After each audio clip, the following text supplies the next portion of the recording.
good morning, good morning, good morning. It's June 27, 2021. A lot of things going on. Oh my God. Well, anyway, it's been a while, and I'm sorry I'm a little backed up on my history videos. I plan on picking back up with that as soon as I get things in order. Got a lot going on. But today we're going to just take a quick look at what's been going on, the insanity of this world that we're living in, and the state of our country right now. It's insane, just totally insane.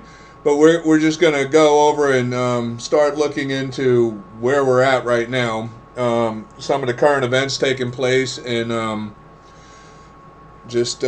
really, in truth, consider this as I go along. This is more like a review and as well comparison with history, so we understand how we are actually repeating history and some of the events that we may not be aware of, and some of the things which I got to bring up I feel are important. One we're going to talk on here, we're going to just fade over real quick and look at here. The Capitol riot arrest. See who's been charged across the U.S. Boy, has this been in the news, right? We hear from the Democrats who don't want to let this go. It's amazing when we look back and we realize, though, how many, like there was a Black Lives Matter siege of the Capitol and the White House and right with Congress. They literally went into Congress while they were there in the House speaking. But there's no issue with that with the Democrats, only with Republicans, right? And then, to remind you, I was there, and I'm going to tell you right now, the majority of people who went in were not the Patriot American people who were there in support of our country and what have you. That was a small group of just the people who went in and did whatever they did. Was a small group of people who lingered behind, but the majority of people I know of were there for pretty much wanting their nation back to what it was founded as. They were Americans. They were not insurrectionists. They were Americans. And I'm going to tell you right now, to the FBI, the CIA, the government, the police, the sheriff's department, city police, whatever, LEO, Donald Trump is all about, and he's been about for the 4 years he campaigned, back the blue, and there's many Republicans back the blue. Well, you know what? I remember the guy, I'm going to pull up real quick while we're here. And I'll tell you this. I'll show you the kind of blue I back. Okay.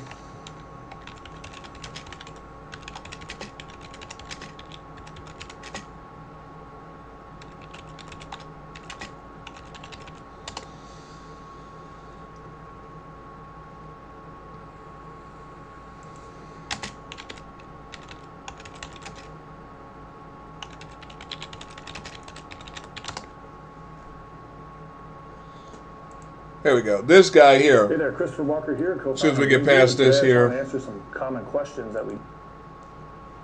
Skip this. This guy right here. This video. The video, posted May 5th, was recorded inside Port of Seattle police office. Now, this officer, in July 5th last year, he made a video pretty much stating that, you know what, if his commanders, or the governor, or the mayor, or anybody in elected position gives tyrannical orders to violate the United States citizens' constitutional rights of which he took an oath to defend, he would not do it. And he was encouraging other police officers to as well refuse to act upon unconstitutional orders. He got fired. This guy got fired. Now, to me, this guy should have been a poster boy of what all police officers, sheriffs, LEO, state police, everybody should be following his protocol. And I'm sorry, that guy I back. The rest of them are scumbag, treasonous, no good traitors. And I'm going to tell you what, they're disgraceful. The majority of police across this country, I'm sorry. I know a lot of people don't agree with me on the opinions, but I'm going to tell you what, I know a lot of LEO. I've met a lot of LEO, and in my life, I've done a lot of service for it, and I still know a lot of LEO. And I know a lot of good LEO. I'm not saying that cops are bad people, but the good cop is a minority.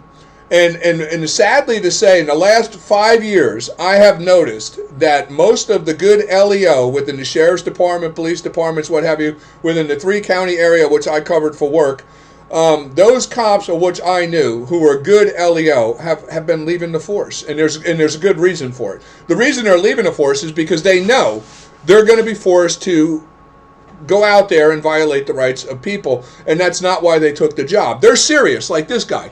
They were the good LEO, the good cops on the sheriff's department, the police departments, the state police, and what have you, that really are Americans and took that job as Americans. They know the Constitution. They know the importance of the Declaration of Independence.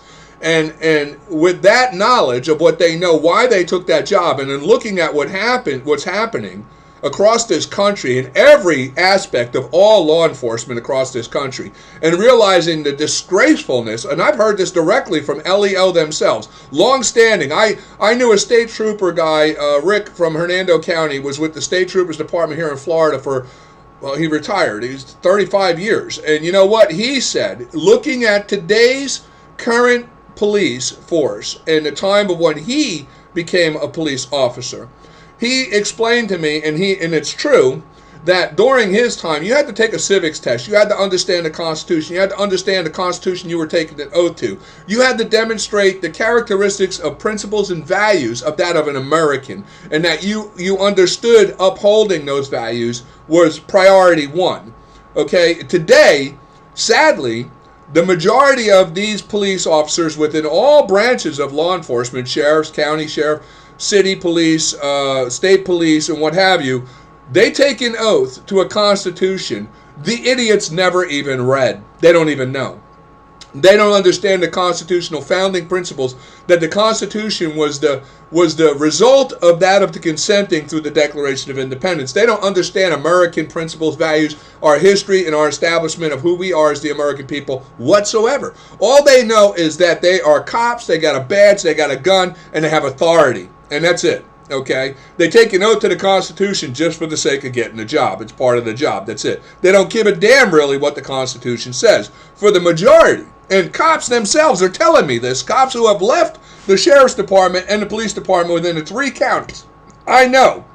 And I'm telling you right now, on Washington on January 6th, there was thousands, tens of thousands of police officers, tens of thousands of state police, former military, and all different branches, which we know we still haven't got an answer for anybody for the accountability of the person who killed the Air Force veteran who was killed at the Capitol siege for no goddamn reason whatsoever.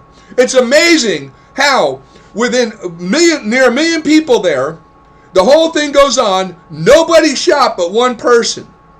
Now, I'm going to tell you something. When I was there, I'll tell you one thing. There was a lot of armed police officers there. There was no armed Americans.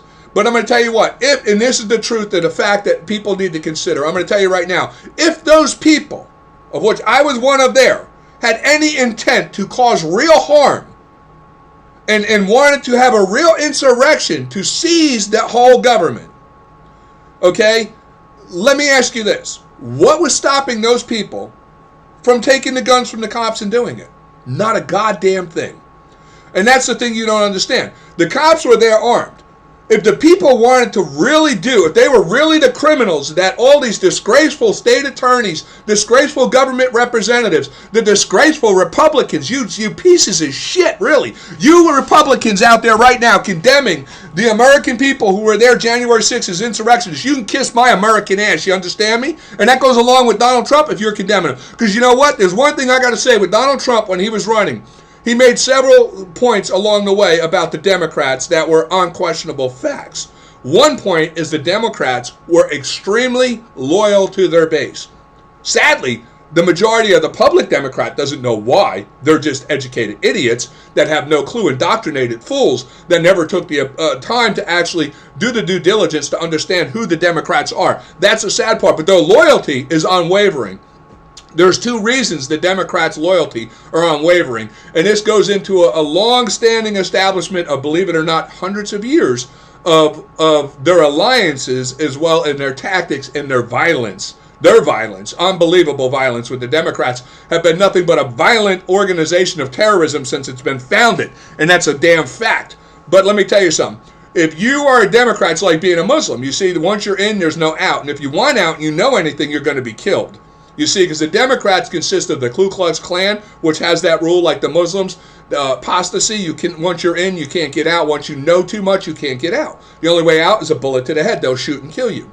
Okay, and this is the way the Democrats operate, which we know. Like, we have Hillary Clinton's. Like, let me ask you, it's so amazing nobody questions these things and nobody finds it abnormal. How many people know, like, 26 people who committed suicide? That's all I want to know. How many people know, like, 26 people? How many average Americans do you run into every day that know, like, they're like, yeah, I know 26 people in my life commit suicide? Not very many, but the Clintons, they have a long record. The Democrats, a lot of them can say they know a lot of people who committed suicide. And, it's funny because that's just the way it goes with the Democrats. But yet violence is always being pointed at the Republicans. Now, I'm going to tell you something. There was a time back in the time, like when we get to the Civil War era and even prior to the Civil War, the founding of this very country was founded by bold, incredibly brave, and courageous men and women who established this nation to be what it is, America. And it's an unavoidable fact that when you have a world of totalitarian regimes and elitist scumbags like the Democrats and the democratic establishment of democracies around the world, which all favor that of totalitarianism, acting against this country, there's going to be violence. There's going to be violence because, it's so amazing how the government today and so many people speak out against violence. And the government, the American government, while it's speaking against violence, while it's enacting war all over the freaking world right now with violence, acts of violence to contain that of which is against it. Just amazing. The idiocy and hypocrisy is just like off the charts. But anyway, this kind of guy here, I back. That blue, I back. The rest of you are disgraceful. And going on with the events of, like I say here, when you look at the arrest taking place going on here, let me tell you something. I was there. I got visited by the FBI. There's a lot going on with people that I see, and it's just disgraceful. And the judges, let me tell you something right now. The sad state of affairs in this country with the Justice Department is just disgraceful. I remember as a kid studying and reading the Constitution, the Declaration of Independence, our founding history, and what have you. And I'm pretty well versed in that history. It's I've been told since I was a kid, my Uncle Bernard, my pop Eddie Fisher, who was my sister's godfather. These were men that influenced me, and the old veterans from World War II and Vietnam that were at the diner in Irvington, and people I knew, the veterans, and when I was a kid, encouraged me to understand the importance of being an American and how important it is to know our history. And I took that literal. I really took it and indulged in wanting to know who I was as an American, how America came about, and what the world around us was, and why it was considered our enemies.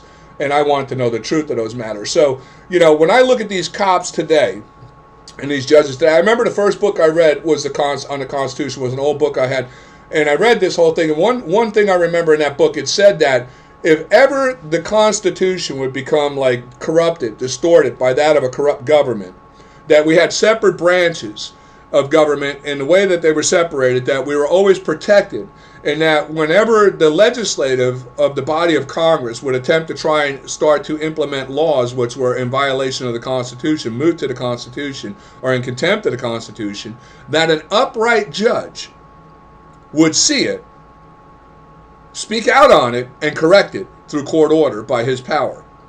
The problem we have today is there are no upright judges. There are none. What we have today is sadly, and this started in the late 60s, late 50s, going into the 60s and 70s with the paper brain idiocy of the colleges, the indoctrination stations, that's what I call them, as well as the public schools. When we allowed for the federal government to take into public education, we allowed in with foreign interests to come in, and mostly with that of the Democrats, who have been the foundational base of that of our foreign enemies being able to infiltrate our country and indoctrinate that of American posterity. This is a fact, unquestionable to anybody who knows history. And it's been going on since the founding of this country, because the Democrats, like I say, and I've said in many videos before, are rooted out of that of what is known as the Tory, the British loyalist. And they've never been loyal to this country. And some of the things I want to touch on today is about how people got to understand, and the American people themselves. I call Democrats most Democrats I meet in the public. Now, I've known thousands and thousands, tens of thousands of Democrats. I cover 3 counties of my work. I've been self-employed in what I do in home service now for 37 years, and I've met tens of thousands of people throughout my life, and most of my principles, views, and values come from that of in-depth study, and the only damn thing I care about is the truth. Understand that. I don't care about, and I'm a Republican on the basis of that of true republicanism of what this nation was founded upon, okay, and what it represents. That of what we see is mentioned in the Federalist Papers, when they define republicanism. Okay, and that's the principles I stand to, the constitutional principles of republicanism, of which this nation was founded upon. Now, as far as a Democrat, no, I don't care for democracies or Democrats, and America has nothing to do with a democracy. We are not a democracy, we're a republic, as it's clear. And this is something people don't understand. Now, the Dino, I call him Dino, Democrat name only, is the majority of ignorant public.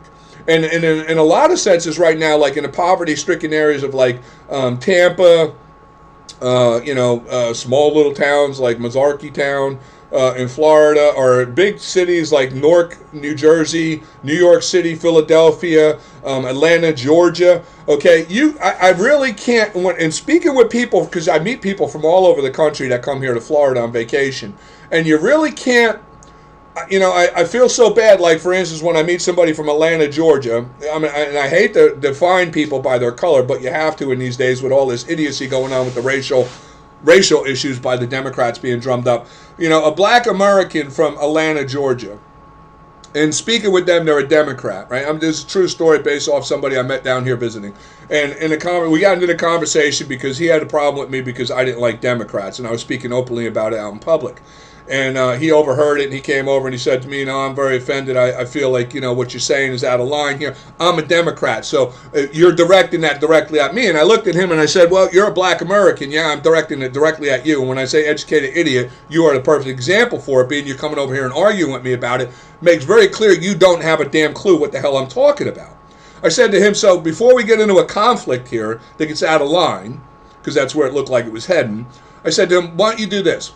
He had his wife with him, and she had a phone, and I said to her, why don't you look up I'm going to ask you something. You're a Democrat, right? And he said to me, yeah. I said, do you fly a Confederate flag? He said, hell no. Hell no. I said, you're a Democrat, and you don't fly a Confederate flag. He said, why the hell would I fly it? I said, because the Confederate flag is the Democratic Party's flag. It was the British Loyalist flag for the Tory Democrats. They were the founders of the Confederate slave states.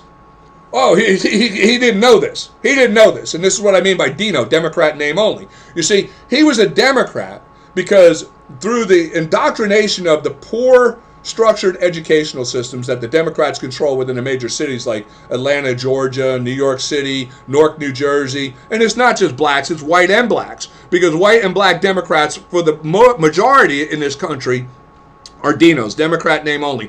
They're only Democrats on the propaganda that they've been fed to believe. And like Biden says, or the Democratic quote from recent prior years, they choose truth over facts. And that's because you got to understand what they mean by that. Their truth. They want you just to, this is what they do to indoctrinate, like Atlanta, Georgia, Chicago, New York City, Newark, Tampa, Miami. This is the Democrats preach their truth, which is lies. But they just want you to believe them without checking the facts. Because if you check the facts, you're going to realize it's not the truth, it's lies. And that's what I told this guy. And I said to him, why don't you look? And his wife was looking up on the phone. And while he was arguing with me about Republicans are no good scumbag, Ku Klux Klan, and I'm looking at him with a half smirk on my face waiting for his wife to get to this point before we wind up going to blows here in public, because that's about where it looked like this guy was wanting to take it, which I wasn't, if it comes to it, it comes to it. I'm going to stand my grounds on the basis of the truth. But I know God loves me, and I know God is the God of truth, and I believe strongly in God, my Lord, Savior, Jesus Christ, and I know Christ is going to bring about these situations so we can bring about what is of God, the truth.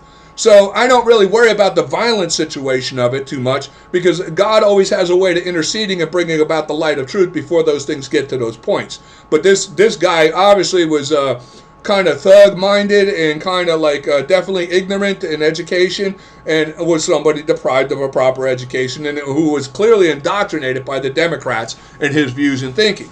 So his wife stops him and says, whoa, look at this. So, he was not very literate at reading, and I got that. I got that from him.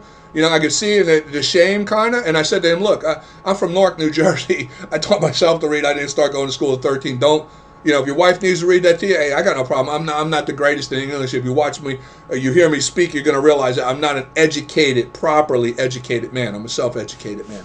So, you know, she started reading to him, and he started looking, and how could that be? How could that be? How can the Democrats? And I was like, you see, that's what I'm saying. I said Jefferson Davis was the president of the Confederate slave states. He was a Democrat. The Democrats were founded out of the British Loyalists. I told his wife, why don't you look up the British Loyalists and understand that's what the Confederate flag represents? And I'll explain that. Now, well, anyway, long story short, by the time this interaction left, the Dino became an independent. He couldn't yet bring himself to go Republican, but he did right there online start registering to dissolve his Democratic association and become an independent, and he was going to do his due diligence into becoming a Republican. Because I explained to him, Article 4, Section 4 of the United States Constitution only guarantees a Republican form of government in the United States, and that we are a republic, and that the only proper citizen of the United States is a Republican. A Democrat is not a citizen of the United States. This blew his mind. And as well, now I had about, I don't know, I'm surprised, I wish people would make probably Facebook and then would ban it if they did. If I got caught in public speaking at somebody, I wish somebody would video it and when I'm doing this and then put it online, and then I wouldn't have to do. Well, I guess I wouldn't have to do these videos. Then you guys would have seen it, right? But anyway, I had other people who were Democrats too. They started questioning, like, "What do you mean a Democrat's not a citizen?" Well, and then see, now I'm talking about this thing from memory. Like I say, I do these things spontaneous because I do have a lineup of things I want to talk about, but I'm going off topic here a little bit so we can touch on base on this interaction that happened so people can understand it. I want to go back and real quick. I would just want to. Or matter of fact, I'll just say it and you do your own due diligence on it so I can get back on topic to where we're at here with the Capitol riot arrest situation, because it goes into this as well. So in the basis of that, Democrats are not citizens of the United States. This goes back, like I explained to this guy here, to the Civil War. When we look at the conclusion of the Civil War, the United States of America, the Republic of the United States of America, the Republican Party, of which represented the United States of America in the Civil War, the Democrats represented the Confederate slave states. We could not bring treasonous charges against Democrats, being they were not citizens of the United States. They were citizens of the Confederate slave states who were loyal to Great Britain. You see, they were not United States citizens. Now, where we see this conflict of this thing happening back then about people wanting to charge certain people with treason. The treasonal charges of these situations stemmed back from, let's see if I think I might have, no, we're going to get to it anyway. I'm going to get to some things about this.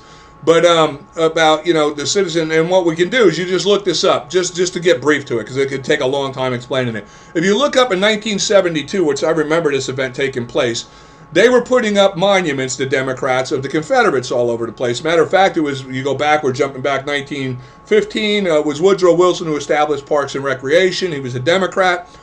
He was the one who started putting up the Confederate monuments in all the national parks. Was Woodrow Wilson, Democrat, 1915, to revive the Ku Klux Klan and the Democratic history as the Confederate slave states, because they're very proud of this. And believe me, they're very proud of it. And like we say, they say that things have changed, their platform has changed up until now, but that's a lie too. I can prove that 100%. And we can actually look at the facts of this right now. We'll look at the facts of that. In 1972, they were again putting up like General Lee images and Jefferson Davis images at state parks, and somebody of a Republican, knowledgeable person in 1972 who understood the truth said, hey, these people aren't even citizens of the United States. How can you be putting up monuments declaring them citizens and proud Americans and part of American history?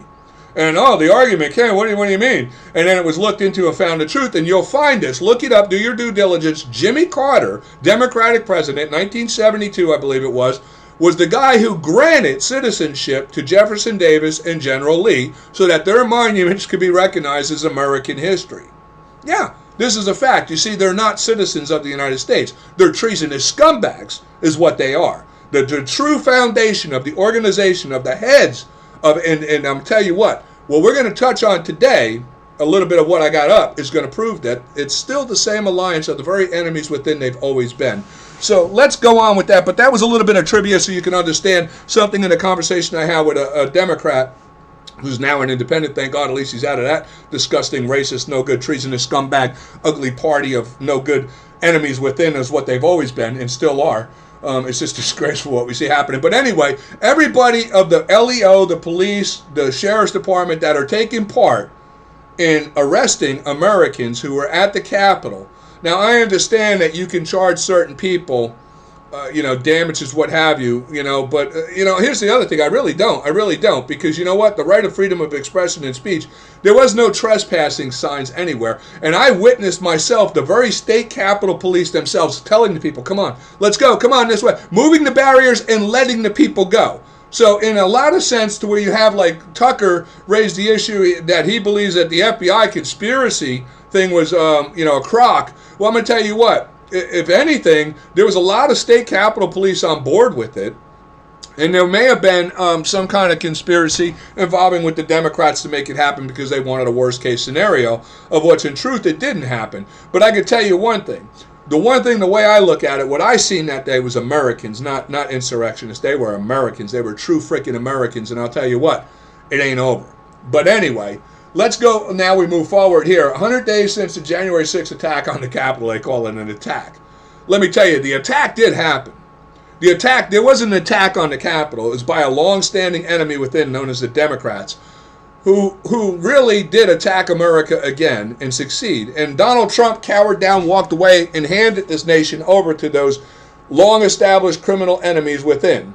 And, he's on the rise again, Donald Trump. We're going to touch on that as we move a little bit forward here. He's back out doing rallies again and what have you, campaigning for that of republicanism here in this country and the Republican ticket and platform. The only problem I have with that Republican ticket and platform of what he's campaigning for right now is a bunch of freaking cowards, disgusting, disgraceful cowards. Because I want to tell you what, like I was talking about with loyalty, he mentioned how loyal the Democrats were. Let me ask you something, you scumbags. Where are you for these people being arrested? Where's the Republican platform? Because I'm going to tell you what, they were Republicans. They were Americans out there. Okay? And when the Democrats, their people were rioting, looting, burning down stores, burning up, rushing through neighborhoods, burning people's cars, destroying property all over the place, obstructing traffic for goddamn months. The Democrats, senators, and governors, and what have you, all were pardoning them and giving them bail and getting them lawyers and this, that. Where the hell is billionaire Donald Trump and all the billionaire goddamn ass-sucking, no-good, worthless, all you Republicans, you take great advantage of America as the land of opportunity and the wealth and the power you achieve with your great accomplishments in this country. But you sure in hell aren't willing to put it on your back right now to take responsibility for what makes that possible, are you? You freaking worthless cowards. That's what you are. And you're not helping a one of them. You're all bootlicking right up to the Democrats right now because they're in power. And you ass-white, no-good, disgraceful cowards don't give a shit about anybody but yourself. You're just as disgraceful as the Democrats in this country. Most of you are freaking rhinos. You're a disgrace. Cowardly disgrace. But they're luckily that you make up you do make up the majority, like the Democrats. Majority of Americans in this country are disgraceful. They don't know their history. They don't know anything. It's just horrible. I grew up my whole life self-educated, but the moral principles and values of what I learned as a child made me understand the importance of knowing my place as an American, and that I do know. And that I know my American history, and I know my founding principles and values as an American, and what it means to be a Republican, a true American Republican.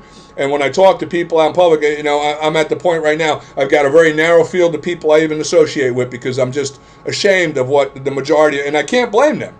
Like I say, when we look at the education system and how greatly it's failing in this country, I got news for you right now. Any history teacher out there who's been a history teacher within the last 20 years, you're a piece of shit.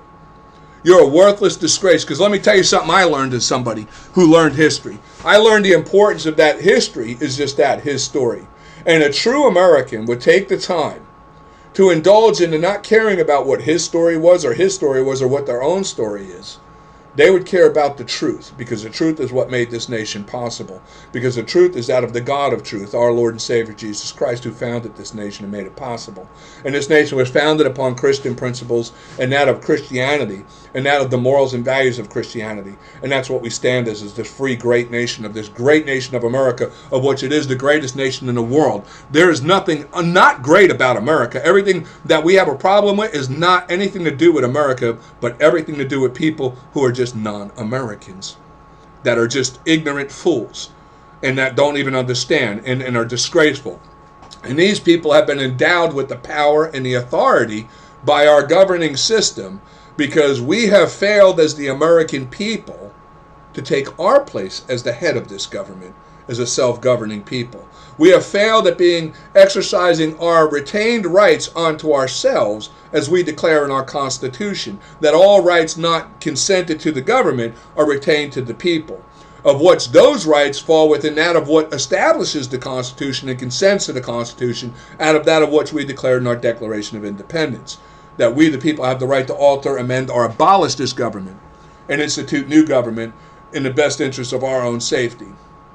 And, we have that power and authority, but we failed to exercise that power and authority. But January 6th, in my opinion, was a first step toward making it clear that's our position of authority. January 6th was a wake-up call to this government that the Republican public of the American people, the true Americans, will fight. They will fight. And violence is going to have to come. Because when you have a world around you of totalitarian regimes who are literally hacking, like you look at the Democrats' allies of the Muslims, who are hacking the heads off of people around the world to incite fear in them, to make them compliant, to make them consent to condoning and allowing their Islamic totalitarian rule. When you have Great Britain right now, like with Tommy, the guy over there, he's been jailed so many times, his right to freedom of speech and his right to freedom of expression being violated constantly by a cowardly government, who's not a cowardly government. They're on board with it. They're part of the democratic establishment of the democracy of world totalitarianism, is what they are, with the royal monarchy of their queen over there. The elitist blood of those people, self-entitled, no good, self-proclaimed elitist scumbags is what they all are, you ask me. That's a fact. But anyway, like I say, my issue is this. Those people in Washington on January 6th were Americans, not insurrectionists. They were true Americans. Let me tell you something. They're the Americans and the type of Americans who make up the men and women who defend this country. Because the majority of what I met out there that day were veterans from the Air Force, all Air Force, Navy, Marines, Army, all National Guard, and a lot of former LEO, retired police, and active duty. They were all Americans, okay? They were the true balls-ass 100% Americans who make possible this great nation what it is, and who have been sustaining this nation for 244 years. The real Americans, not you coward-ass, no-good, disgraceful Republicans who are out there sucking the benefits of great America while you're kissing the ass of the Democrats because you're freaking worthless cowards. Disgraceful. And that includes you too, Donald Trump, really. I don't know. I really can't say. Donald Trump right now, I'm going to touch on the words of what's going on here. We're going to move forward right here real quick. I want to touch on something right here with the Democrats. John Brown, if you're not familiar, was an abolitionist. And John Brown was one of the first men ever, and he was one of the first people ever tried for treason, but not by the United States of America. He was tried for treason and hung by the Democrats. Yeah.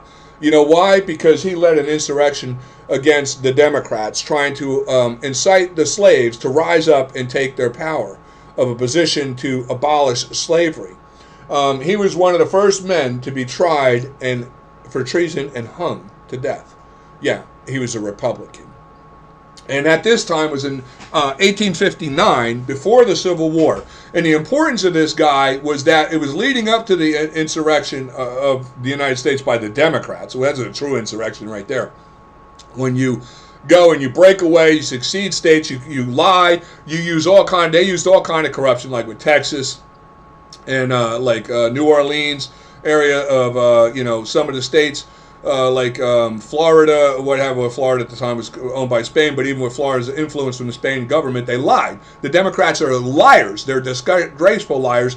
They lied to Texas. They lied to a lot of the states. Tennessee, there was a lot of lies that later would be discovered by the Republicans of the United States of America, and where forgiveness would happen to be given because, back then, too, people got to realize it wasn't like today. You didn't have telephones. You didn't have telegraphs. You didn't have internet. You didn't have TV. Back then, again, I make this example. If Abraham Lincoln wanted to get a message to Jefferson Davis, if the Republican Abraham Lincoln, you heard me say it, right? Look it up, due diligence to those who don't know. He was a Republican, and Jefferson Davis was the head of the Democratic Party's Confederate slave states. He was the Democrat down south in Georgia. If Lincoln wanted to say something to him, he wrote it out on a letter, handed it to a guy who got on a horse and rode for several weeks possibly months, depending on what season it was. If he ran in the snow, such and such, hot, extreme summers, could be dying from heat exhaustion when he hits, South Carolina and going south in the heat as it gets hotter, trying to make Georgia.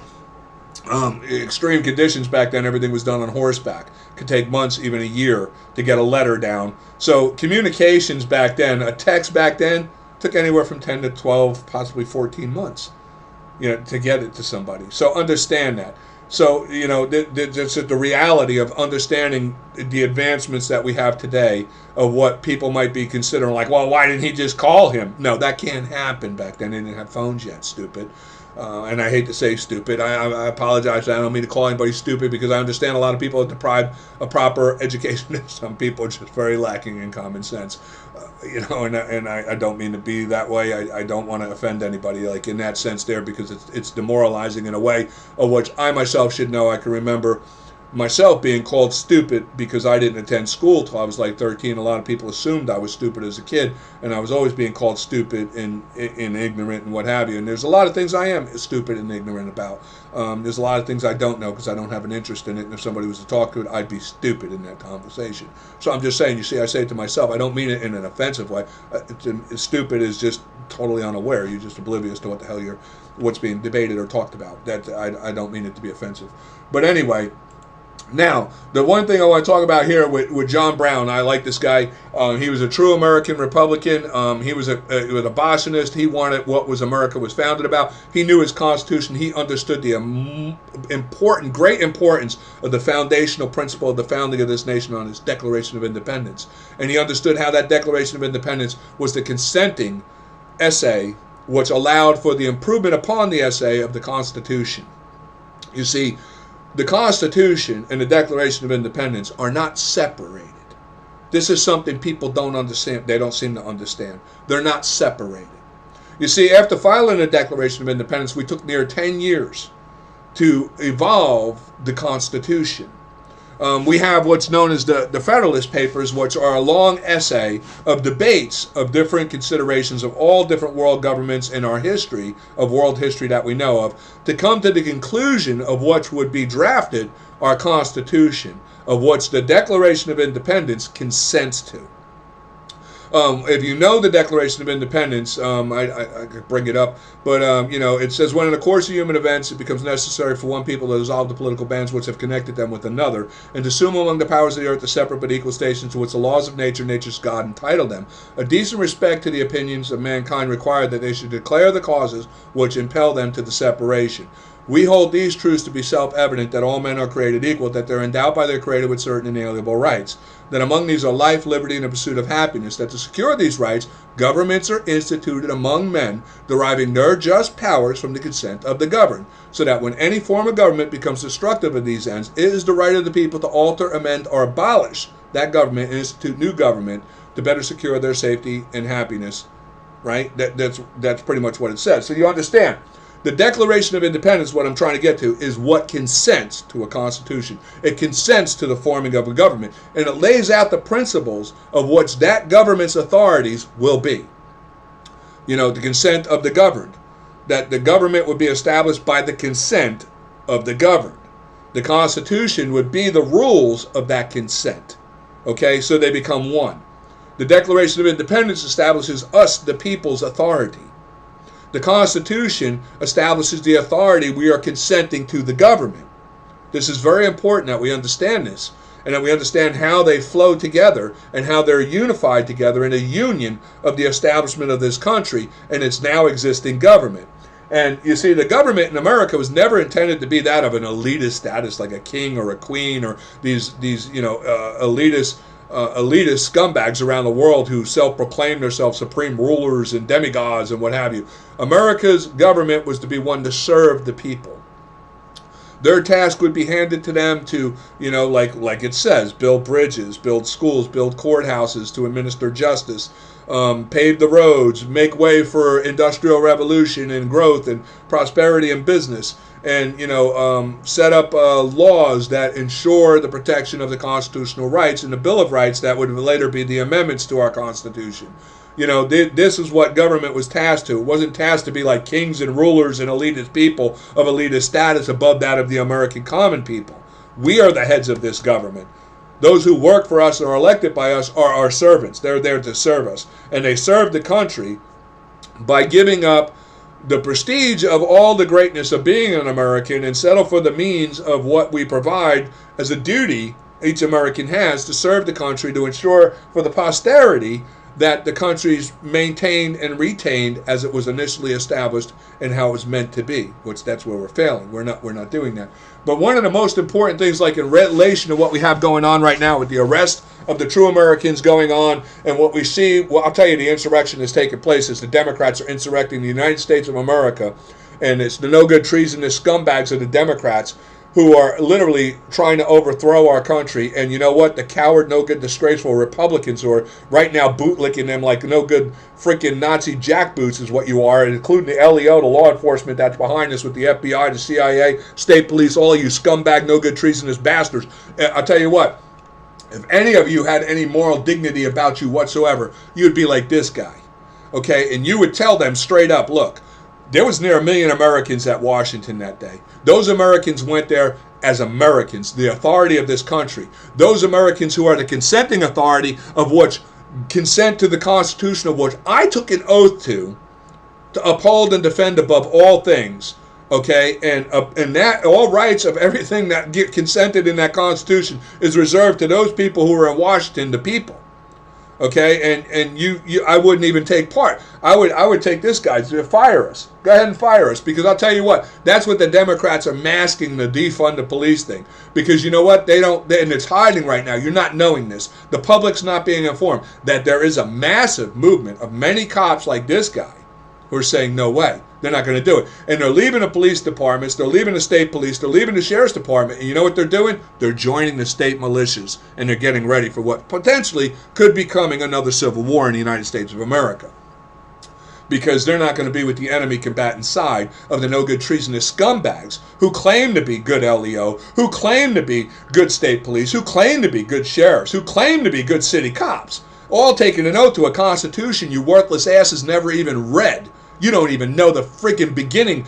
I've asked so many cops. I said, "Hey, can you tell me the first 3 words of the United States?" "Oh, guy, come on now with that. Get on. They don't even want to talk to you. And then they act like as if they're an authority. If you question them in the public, and if I was to walk up to a cop in the public and just say to him, "Can you tell me," and this has happened, I say to him, "Can you tell me the first 3 words of the United States Constitution? I just want to ask you."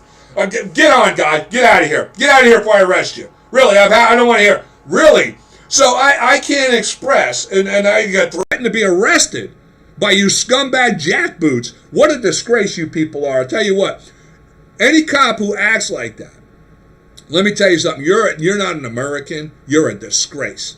You're a disgrace to this country. Okay, when you address another American who's like with me, I'm a mechanical engineer in thermodynamics, right? Air conditioning contractor in the state of Florida, right? So I'm required to take a 2-day, literally 16 hours of testing that requires me reading multiple books just to do my goddamn job. And all you have to do, which I'll be right back. I want to get something real quick. I just need to get something real quick so I can make this point.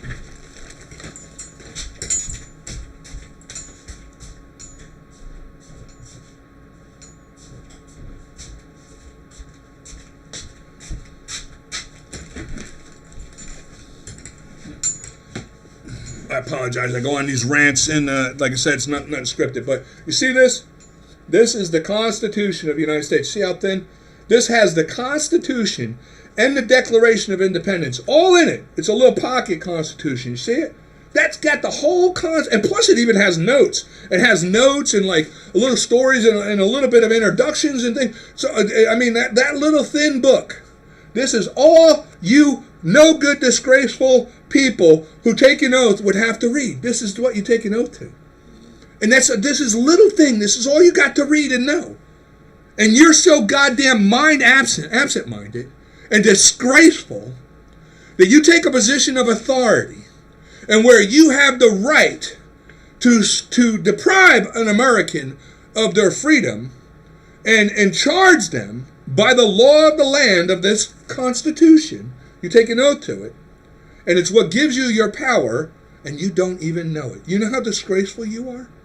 You're a disgrace. If you're a cop, if you're any form of LEO in the Sheriff's Department, State Police, local city, and you're a cop and you took an oath to this, the very thing that gives you and your family the freedom and liberty of this great nation, and you never read it, you're a worthless, no good, disgraceful piece of shit who is nothing but a gang thug with a badge and a gun. And that's what they mean when they tell you this, these auditors. You're a gang thug.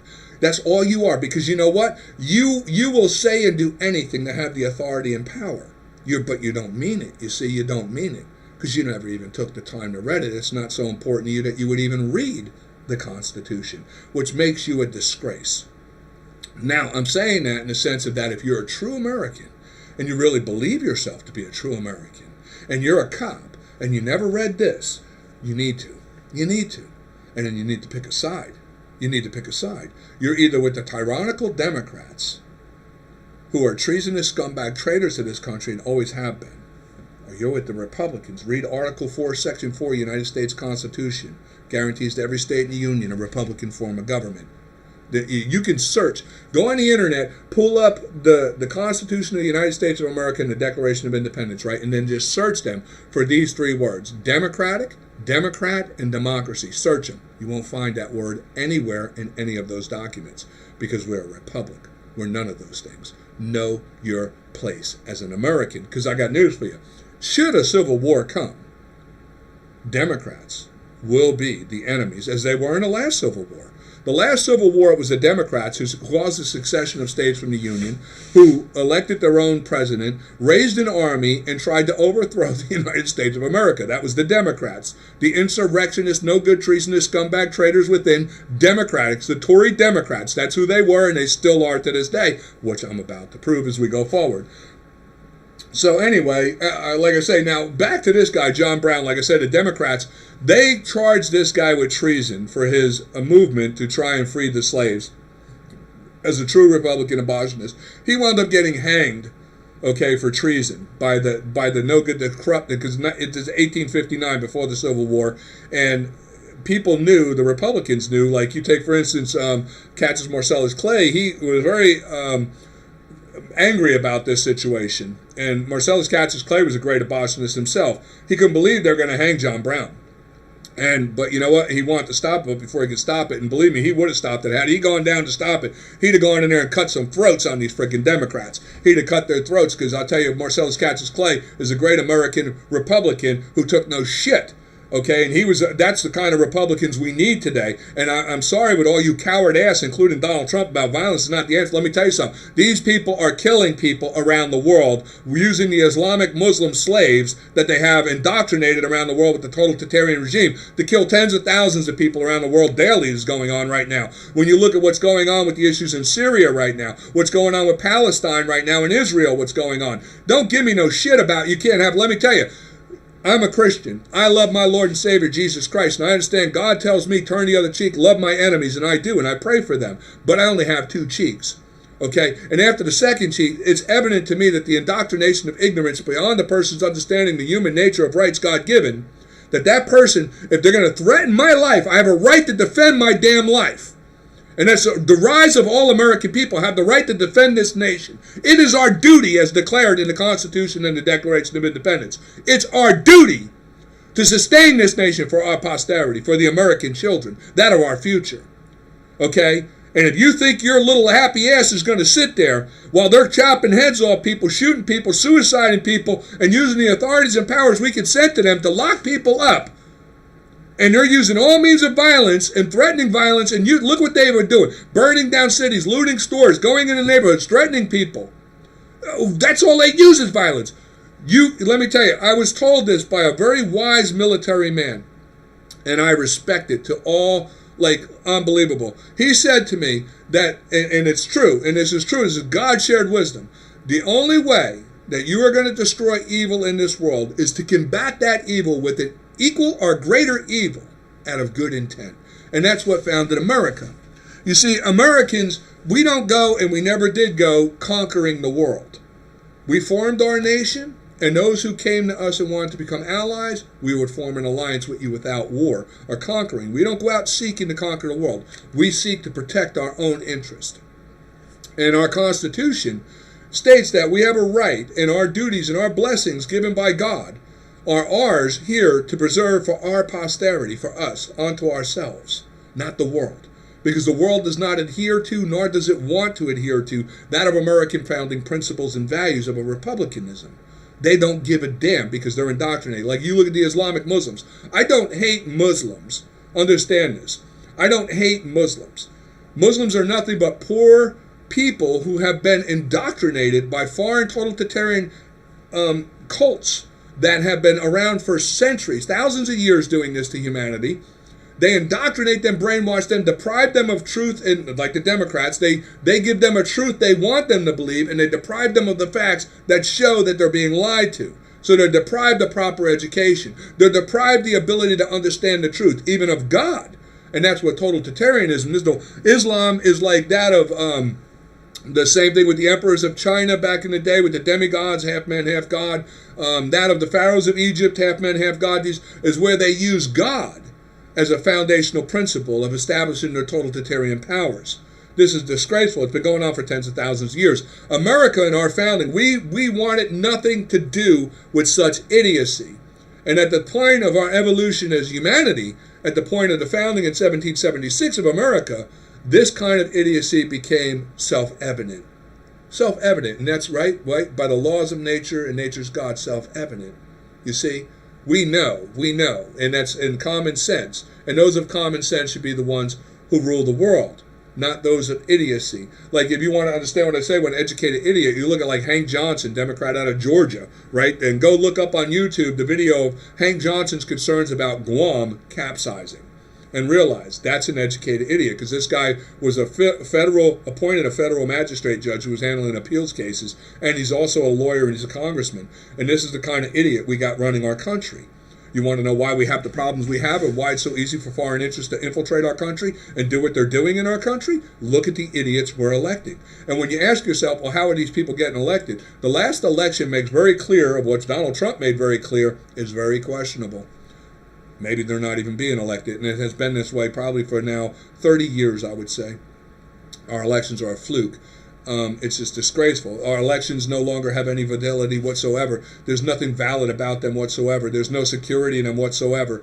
Everything is questionable at this point in our country. We are right now clearly a banana republic. It's sad to say. But anyway, I want to talk about with John Brown and the issue right here. Donald Trump, I hope you see this video and you pay attention to it, because, you know, I love you. I do. I'm angry at you. I don't understand a lot about what's going on with you. But, you know, and I kind of think maybe you were just a very spoiled rich man who felt tough and powerful. You know, you kind of remind me of when I sometimes I'm out in public back in the day, and I would have some guy, you know, I don't drink, but I would go to a bar to just be social with friends. You get some drunk guy come over and act all tough and everything. And then, boy's as pretty as a goddamn actor. You know what I mean? He's just pretty as hell. And you look at his hands, look like he'd been washing dishes with Palmolive. You know, and I look at him and they're talking tough, and you realize, you know, you look at the guy's got no splits on his eyes from ever being punched in the face, no splits on his lips from ever split, no teeth marks in his knuckles from knocking people's teeth out or anything, but the guy's talking like he's Mike Tyson. You know what I'm saying? But he's as pretty, with Palmolive hands and a pretty face, and that's what you are. You see, you talk tough and you act like that, but really you're not. You don't have what it takes. You don't have what's really required. You're kind of too liberal to be a true Republican. I mean, and I'm all about not having to use violence in anything, but when you're combating with something, you know, let me ask you something. The law itself, what does it do? It incites violence against criminals, right? This is how you get criminals. This is how you deter. Because if you're going to commit a crime, you understand the cops are going to come after you with guns and freaking shoot you, right? That's pretty violent. You know, and I mean, we got cases right now where I've seen cops, I could pull up videos and show you cops drawing guns on people for what they think is a small misdemeanor shoplifting of stealing like a little thing of Tootsie Rolls. And they're drawing freaking guns willing to shoot the person. I could show you a video where they shot down a man because he hadn't paid his child support, who's just trying to flee because he didn't want to go to jail. They shot and killed this man. Okay, so but yet you're backing the blue who does this, and they're acting against the public right now. And look what they're doing in Washington, D.C. They're locking up people right now by the authority consented to them and the powers we the people give them. They're locking Americans up who took a stand for America and the American Republic under republicanism of what you were supposed to represent, for the people. We elected you to go in there and remove them, and you're stepping down. And what you did, you stepped down and handed everything right back over to the very criminal establishment we elected you to get rid of. But I understand you have other plans you're still going on, and as I'm being told, your decisions were not cowardly. They were made to fight to live to fight another day, supposedly. We'll see as time goes on. But anyway, the thing I want to touch with John Brown, so you understand. John Brown was an abolitionist. He was hung by the Democrats for treason. He was one of the only ever executed men in treason in the United States of America. Was a Republican who was hung. In 1859, right? Yeah, 1859 was where he was hung by the Democrats for treason because he led an uprising of slaves to rebel against slavery and hopefully to lead the Republic of the United States into a final front. And now his final words, because he like today, to all the great Americans that were in Washington, D.C., God bless you, I love you, I'm with you 100%, you're in my prayers, our Lord Jesus Christ, our Savior, Almighty God is with you, trust me, it's going to be okay. Okay, but let me tell you something. This man believed in God too. He was a God-fearing and God-loving man. He was a great American, this guy right here, John Brown. I don't give a shit what anybody says. He was a great American. When you indulge into the truth of the history of this man and his family, they were great Americans. They were true Americans. Okay, and this guy was condemned by both a lot of Republicans and Democrats, mostly the coward, like today. Back in his time in 1859, it was the coward, worthless, ass-kissing, boot-licking, no-good Republicans who were not deserving of this great nation, kissing ass to the Democrats. They condemned this man and his actions back then, the same as what Republicans are condemning right now, the great Americans who were on January 6th in Washington, willing to take a stand for all you worthless piece of shit Americans that think they're wrong. They were the real Americans who were willing to take a stand. They're the kind of real Americans make possible this country what it is and founded this country to be what it is. Okay? Your worthless coward asses, you want to condemn and judge them without even knowing. You never even read this, the Constitution. You never read the Declaration of Independence. You don't know shit about our history, our founding principles, who we are as Americans. You should just shut the hell up. Really, worthless, disgrace. And you cops that never read this and all this, and you're acting in compliance with all this, and your authority with this, and you know what? You're a disgraceful piece of shit, every one of you. Okay? I don't back a goddamn thing of anything that's treasonous against or in contempt of the Constitution of the United States of America, or its republicanism, or its founding principles. You can kiss my American ass, every goddamn one of you. You fake want to be a freaking American. You're a piece of shit, is what you are. But anyway, I want to share with you his final words to the Republicans, of you coward-ass Republicans right now, and I'm very upset about it. I see it, I hear it, I'm out there, I'm talking to people who are Republicans, I'm disgusted with it. I'm disgusted because even many of you who claim to be Republicans, I see the ignorance of how many Republicans I see flying the Confederate flag. What a goddamn idiot you look like. You don't even realize the Confederate flag is a goddamn Democratic Party flag. What, right? Freaking, yeah, it's just ridiculous. But anyway, his final words. John Brown was hanged on December 1859. Before he died, Brown issued his final seemingly pathetic words in a note he handed to his jailer. Now, this is very important history to me. Okay, this is something. Charlestown, Virginia, 2nd December 1859. This note was handed. Now, you're talking like, this is a man, I just give you, if you read up on this, the man believed in God. Okay, like Abraham Lincoln. Lincoln believed strongly in God. George Washington strongly believed in God. George Washington strongly believed that he could not be killed because he had a divine mission by God from that of the Puritans and the founders of this nation that would lead America to be this great nation we are.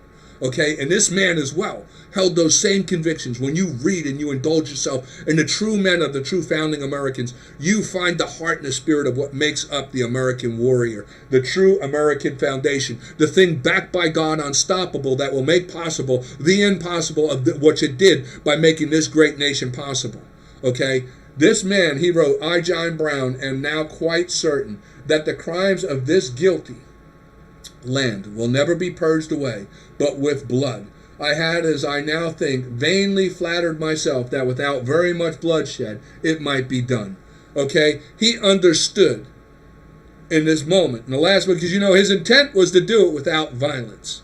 His intent was to do this in a way of a peaceful insurrectionist kind of thing of making a claim, but it led to violence, And he himself didn't want that violence, but he understood the importance of a statement of what I said to you. The only way you're going to combat evil in this world, the only way you're going to stop the evil of like the Islamic Muslims from hacking the heads off of innocent people in foreign countries simply because they believe in our great Lord Jesus Christ, okay, or in killing the Jewish people who are the foundation of the principles of which God's people are, okay, and waging these world wars of control in the pursuit of dominance of the world control of what they as totalitarian regimes pursue. The only way you're going to stop these people is when you're willing to stand up like we did in the Revolutionary War. When you're willing to stand up and fight them with the same exact impact of evil, harsh, inhumane attack as what they would do, equal or greater evil for good intent, so that in the end it's not about world domination, it's not about enslaving all of humanity and controlling everyone, but about freeing everyone and giving liberty and peace and love and the grace and mercy of God to everyone to live in peace and mercy and compassion with full liberty, unrestricted, to pursue their happiness in their God-given life. When you're willing to do that, you can have it, because America is proof of that. That's how America was founded. It was founded on the principles and values of Americanism, of true republicanism, as we defined in the Federalist Letters, as we defined of ourselves to be in our Declaration of Independence, and as we established the foundation of laws of which we built upon this nation, that of our Constitution of the United States of America, on the true republicanism of Americanism. That's who we are as the American people. We have no color. We have no national origin. We are people, one people of all equal. That's who we are as the Americans. The divisiveness of foreign interest and that of the enemies within are the Democrats. They're what keep us so divided. But anyway, I just wanted to share that with you. And so now we're going to go here. When we look at this was during the Civil War time, so you know, with the guy here, we're talking about John Brown. So look him up. Very interesting history, very important to me. But anyway, like I said, now we're going to go into the current events here and some of the things Donald Trump said. This was where he's talking about this is not so much important. I don't think it is somewhat depressing, in all fairness, because what happened to us on November 3rd should never, ever happen again, should never be allowed to happen again. Biden. So we see there, my point in that was where he states what happened. He still believes, and he's right, what happened with the last election makes America a banana republic.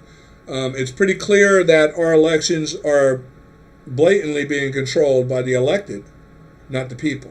We have a big problem. And this problem is not going to go away by just sitting back and like lollygagging. Even like right now, I'm not too sure what Donald Trump's intent is. He's pushing right now for elections coming as if like it doesn't matter. I mean, after the election of the presidential election, look what happened in Georgia. Okay, following that, right around the time of when the January 6th incident was coming up with Washington, just days prior, special elections, they literally did the same thing with total disregard to if anybody was going to do a goddamn thing about it. That was also a part of what incited what happened, because people were talking about that, how they took the Georgia election. They took it. And not to mention, too, there was a lot of people talking about the Kim Klacik election in Baltimore, because many people, too, being right there in Washington, right by Baltimore, that was one of the things, too, was being talked about greatly that day, was unexplainable how Kim Klacik could have lost Baltimore when knowing with many of the people right in Baltimore. I mean, if you were to walk through Baltimore right now, and ask people who they voted for, anybody who voted, you can't find anybody who didn't vote for Kim Klacik. It's being done. Nobody's showing it on the news. They were doing this at walkthroughs. Like everybody in every community in every town across Baltimore, that they were asking who voted for Kim Klacik. Everybody voted for Kim Klacik. No way she lost that election. But, you know, nobody's questioning it, right? Because there's integrity within. There's no bullshit. And you know what? There's a lot of censoring going on with the news, social media, Facebook, which is fascist book, that little Mark Zuckerberg. I'm starting to believe this kid Mark Zuckerberg was an intentionally raised freaking Nazi. You know, we remember the McCarthy era. We were warned about these things. And I'm sorry, this guy is a freaking Nazi. what he's doing with the Facebook and how he's controlling the social agenda of media and how many people now, and I have many questions about what he can and can't do and how people are trying to say a private entity this. I'm sorry, that's a public forum, and he's using public airwaves of the public internet to present a public forum. He has to respect the Constitution and the right of freedom of speech and expression. He cannot, of a personal entity as a business, claim a right to be able to deprive people. I just don't agree with it, but it's happening, just like what we see happening right now with Tommy Robinson over there in England, right? They're shutting him down for his freedom of speech. The things we're seeing are unprecedented in history. They're not unprecedented. They used to happen a lot. Matter of fact, they were the rule of law before 1776 in this country ever existed. That's the way things were. If you did not bow to the king, you got your head cut off. It's that simple. Totalitarianism to the full. But we hear here. But the schools, when you take a look at school, you take a look. But the schools. These are just some of the important things I got out of what he was saying. What he's speaking on here with the schools, this is important. I want you to pay attention to. Just listen to what he says here. But the schools, when you take a look at schools, and you look at all of the things that happen, left-wing indoctrination camps, critical race theory is being forced on our military, gas prices are spiking, inflation is skyrocketing. Okay, and what he's speaking of there with indoctrination is so true. And we, as parents, the parents across this country are failing because you're not checking what your kids are learning. And critical racial theory is another thing that does not belong in America. The hard thing, like, I don't get, I just can't get it. Most minorities, like immigrant minorities and black minorities, they're all minorities and you're in the Democratic Party. The first thing comes to mind was, why would a minority join a majority rule party? You do understand Democrat is majority rule, right? That they don't favor the minority, they favor the majority. So, I mean, right there is one, like, questionable thing. The other thing that I don't get is, when you allow, like, the indoctrination, all of Democratic-controlled areas, cities and states, have the worst education system. You people are being deprived of proper education. Those people in there, they're dinos. They're not really Democrats. They're indoctrinated people who are told the truth that is lies. I know it's hard to understand. You see, the Democrats understand this confoundment of that when somebody tries to say the truth is lies. Their truth, their version of the truth is lies. They're indoctrinating these kids with lies that they're telling them is the truth. The facts prove that they're lies. But they're depriving these kids of proper education within the Democratic-controlled districts and cities and states so that they don't even know how to do the due diligence to find the facts to prove that they're being lied to. And then people like me, we're being shut down daily. I was suspended off of Facebook permanently for telling the truth. That's all I did. As a matter of fact, they never even told me why. I just woke up one day and my account is totally deleted from Facebook. No reason why. And they don't have to tell me why, because they claim they're a private entity. That is going to go forward. I'm going to do something about that. I'm going to do something about that, not just for me, but for every American patriot that is, because literally millions of American Republicans have had their accounts literally deleted off of Facebook. It's disgraceful what we're allowing in this country and how we're allowing such a fascist organization like Facebook itself with that little Nazi Mark Zuckerberg, which I'm up in the air about people who know the man and people who have different views and opinions on this with Mark Zuckerberg. Some say he's a good guy, he's just a young kid, he's a very real, and it's true, I get it. He doesn't, and he's being threatened maybe, I don't know, but obviously he's not, people think because Mark Zuckerberg's a billionaire, money makes you intelligent. I don't agree with that either. I don't agree that money makes you intelligent. I believe, it does take an intelligent person to make money. But Mark Zuckerberg, he was lucky. He landed a social platform, all right? And then smart people were able to capitalize on that and make it what it is today, not Mark Zuckerberg himself. He just was the lucky one who was like, hey, he had an idea and that idea struck gold. That doesn't make him a very smart person at all. And I think he's just very blessed by the smart people around him who make Facebook possible. And it's pretty self-evident would be the case. If he is anything of what I've been told, some people say, oh, he's a true American, he really loves his country, he's very fair. But if that's true, he's a dino, he's an idiot. okay, because he's a Democrat. And no true American would be a Democrat. Only a Dino would be a Democrat. Somebody totally ignorant to the reality of our history, our founding principles, and what republicanism means would be a Democrat. You'd have to be an idiot, or you have to be a Nazi. Okay? But Donald Trump touches on some important things about the education and indoctrination in his speech I felt was justifiable. Okay? Here. For our very own eyes, the number one priority for everyone who wants to save America is to pour every single ounce of energy you have into winning a gigantic victory in the midterms and in 2024. He puts America last. We put America first. Now, see, there's a problem I got. You're now talking, Donald Trump, about the elections again and what you're going to do in the midterms and this and that and everything, right? Now, you knew as president what was coming. You knew, I never questioned, because, I mean, you spoke about Abraham Lincoln and how great a Republican he was. I thought you had the knowledge of understanding the election corruption that took place during the Civil War. I thought you had this basic knowledge. I thought you had a good understanding of how, throughout all of history, before the Democrats were the Democrats, they were the British loyalist Tory.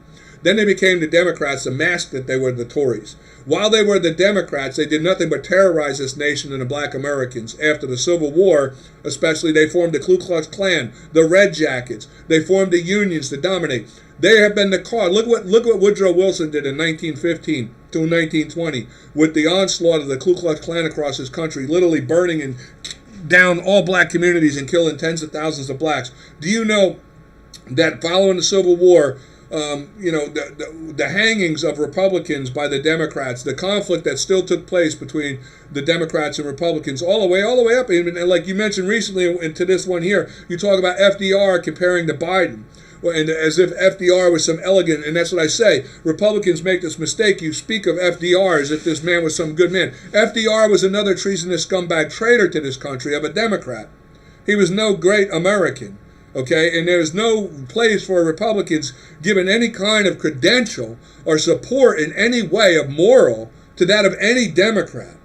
When we know in truth that the only moral position they speak out of their mouth is like Hitler, lies. The only thing that comes out of their mouth is lies. The only reason they say anything poetic or nice or cuddling to that of humanity, or what would seem humane, is to gain favor with the public, to maintain power. They have no sincerity in it whatsoever, and they never have. And knowing this, there is no way any Republican could, in their right justifiable mind of true knowledge, support any Democrat of a true Democratic platform. And where it's seen with somebody like FDR or Joe Biden, of these true establishment Democrats that know. I mean, Joe Biden was great friends with Robert Byrd, who was a Ku Klux Klan member out of Virginia. He was also friends with Lyndon B. Johnson during the 1960s. Okay, Lyndon B. Johnson was a Ku Klux Klan member out of Texas. These people are the true Democrats. This is who they are. And there's no denying it. And as I say, they're very proud of their democratic slave history and that of supremacy with racism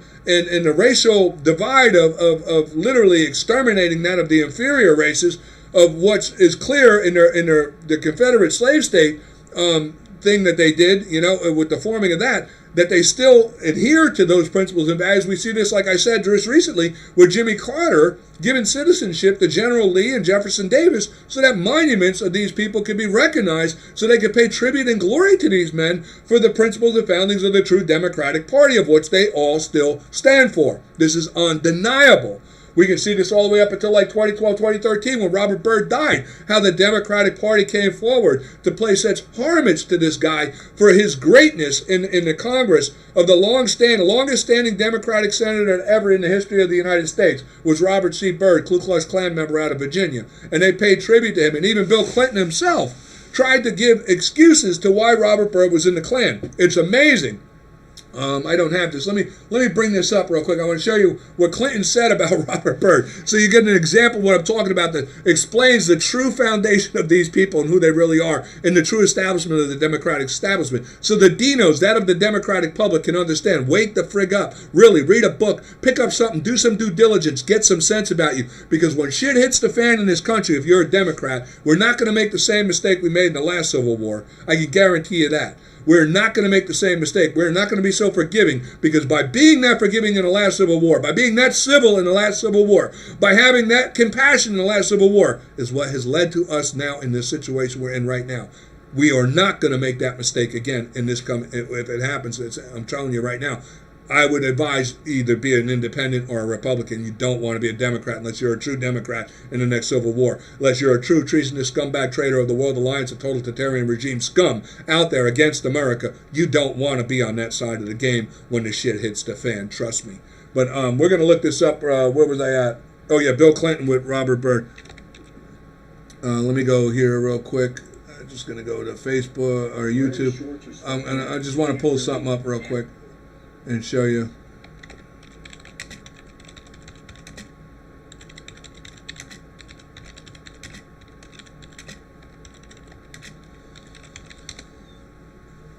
There it is.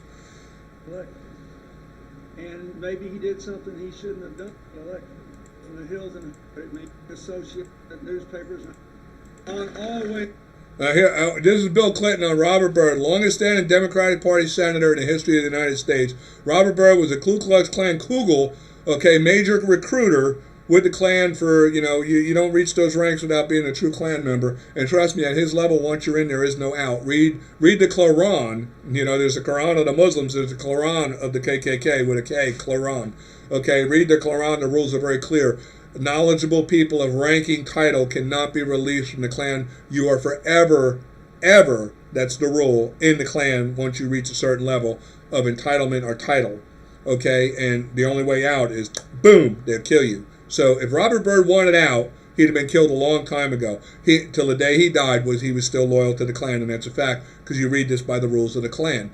The Klan itself has its rules in its own Quran. Read it. But listen to what he has to say about him. Dependent on always being right.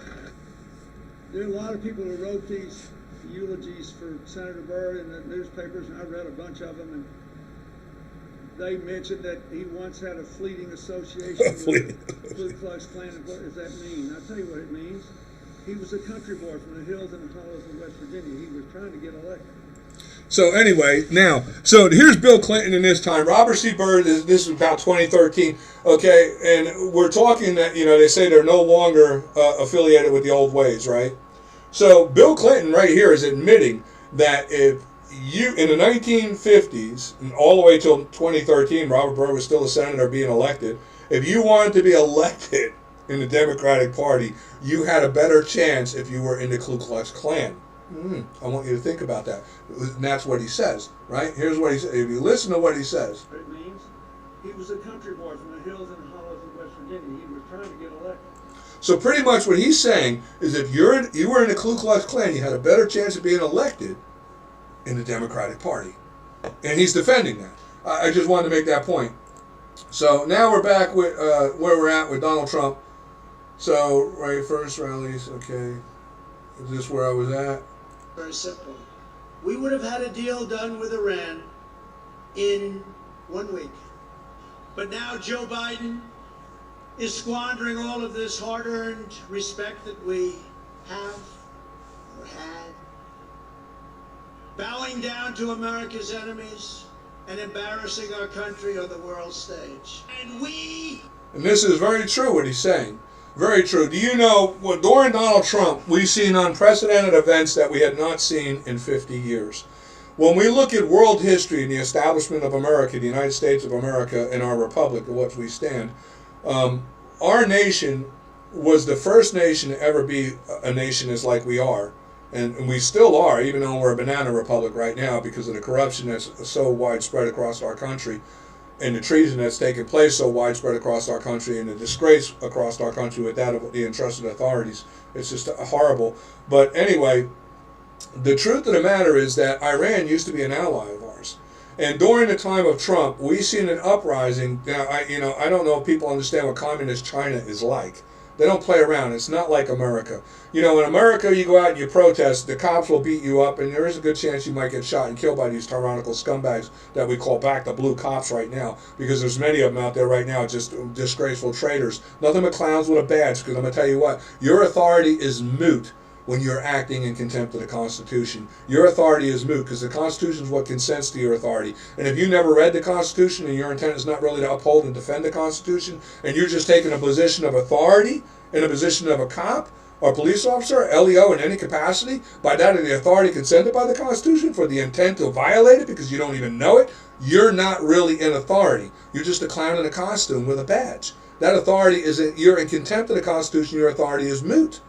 You're just no different than anybody else. You're just being protected by the law under that of abusive authority that has given you this position of power. Understand that. And there will come a time where you're going to have to face a majority of Americans. You're not going to be able to have that protection because we see the truth of the abuse right now with the Constitution and its consenting to powers to that of the authority across our country, within all states, districts, counties, cities, towns, and states. I mean, it's disgraceful, and we see it, how you're abusing it and how you're protecting yourself in the abuse of it and the corruption that you're doing. And there's going to come a time, believe me, you're not going to get away with this. And you're going to be held accountable, and you're going to have to answer for it. And boy, am I looking forward to when that time comes. But anyway, that's where we're at. And like I say, though, most people don't realize Iran, prior to 1978, was an ally with America. They were known as Mini America. People need to do their history. And the Iranian people there, that's what I'm saying, 1978, not that long ago. I remember having Iranian friends. I shined shoes in New York and Newark, and I remember I had Iranian friends in New York and Jersey, down in Union Beach. I had a friend that went to karate class with me. He was Iranian. His parents were from. They loved America. They really loved America, and they were so proud to be like Mini America in Iran. It was amazing. And then I remember in 1978 what happened when the Muslim invasion went in, and the Democrats at that time were in administrative control under Jimmy Carter, and they did nothing to help our allies, the Iranian people. Disgraceful. But there's literally millions of Iranians today who live in Iran remember the day they were free like Americans. They remember before 1978. They know what we face in the potential downfall of our nation. If you want to know what it's like to be America failed, look at Iran. Because Iran was a constitutional republic that had a constitution verbatim to America. They were absent one very important right in their constitution. They had no Second Amendment right. So when the Muslims invaded, they had no way to defend themselves.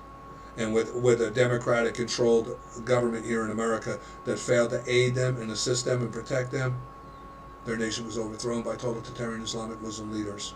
And look at them today. They're a slave nation. It's disgraceful. But anyway, during the time of Trump, Iranian people were rising up to a point that the Islamic Muslim control realized it was a threat.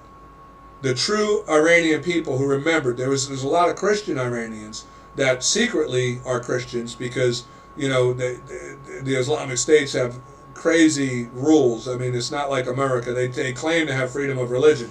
You can be a Christian in Iran, but you're not allowed to wear a cross. You're not allowed to go out in public with a Bible. You're not allowed to have a church. You can't worship out in public. And you have to pay a jizya tax to be able to do this. You have to pay to do this. And if you can't afford to pay, then you're going to either have to convert to be an Islamic Muslim and do as you're told as a slave under Islamic rule, or get your head cut off. That's really no joke. That's the facts. Okay? But anyway, as we go on here, Donald Trump, Better than most, don't you? Huh? he tells his snake story again, and that's a true thing. We are letting in a lot of our enemies. But then now we're going to get on to Biden. I know I'm going on here, and I'm just, you know, this is going to be something of current events. We have to talk about Biden, the G7 summit. What a kickoff, right? What a joke. Disgraceful. I'll tell you, I don't know if anybody remembers the disgraceful, this right here, look at it. For the first time since the start of the global pandemic, CBS's Fours, here's the G7 summit. Look at this. Look at this makeup right here. Bunch of freaking clowns. What a disgrace. You know, if you know world history and you're looking at this, you're like, oh my God. Because let me tell you something right here. I want you to just consider something. World War I. What am I at here? I want to just, I'm trying to think of, looking at this picture, I want you to think about World War I and World War II. And just go with me here. Go with me here. Look at this picture, and I want you to think about World War I and World War II, and look at this picture and tell me what's in common. What do you see in common between World War I and World War II? What do you see? Is there anything? Even the Revolutionary War. Go back, even the Revolutionary War. Look at this picture in the Revolutionary War. I'm going to give you some hints right now. The people up there and who they represent. Great Britain. Huh? Yeah, Great Britain. Ottoman Empire. Japan. Germany. Ringing a bell yet? No? Still not ringing a bell? Come on. The Axis? Come on. I mean, you people went to school. I didn't even start to go to school until I was 13 years old. And I know about what I'm saying right now. I know what I'm talking about here. You know, when you look right here, here's who's up there. You have Canada, France, Germany, Italy, Japan, and the United Kingdom. That's who's up there, right? One more time. Canada, France, Germany. I want you to Canada, France, Germany. Germany of the Nazi Germany. Canada, France, still honoring the Queen of the monarchy of Great Britain, who was what? King George III, who we fought to get our independence. You remember, like the Revolutionary War, Great Britain, they still honor their king. They still have that monarchy of totalitarianism rule over there. You know who these people are, right? Japan, I really believe, is an ally of ours, but they are kind of like what Islamic Muslim people are, or what the Democratic Public is, the Dinos. They're indoctrinated people who are just confounded about the reality of what in America it is that is so supportive of them, and they don't realize that it was the Republicans who support the freedom and independence of Japan, not the Democrats. They're Dinos. They're buying the Democrats' pitch of truth that is lies, and the facts would prove it if they would take the time to do the due diligence and study it. Then you got, like I say, the United Kingdom of the whole Great Britain, biggest traitors. I'll tell you what, we call these people our allies. We're goddamn fools. They're not our allies. They're allies with who you see up there right now, Joe Biden, the Democratic administration. When you look at the Revolutionary War, the British Tory, who became the Democrats, were the Kingsmen. They were loyal to Great Britain. Okay, they were the ones who also, in the War of 1812, you remember the Second Revolutionary War? It was the British loyalist Tory who became the Democrats, who aided and assisted Great Britain in the Second Revolutionary War of 1812.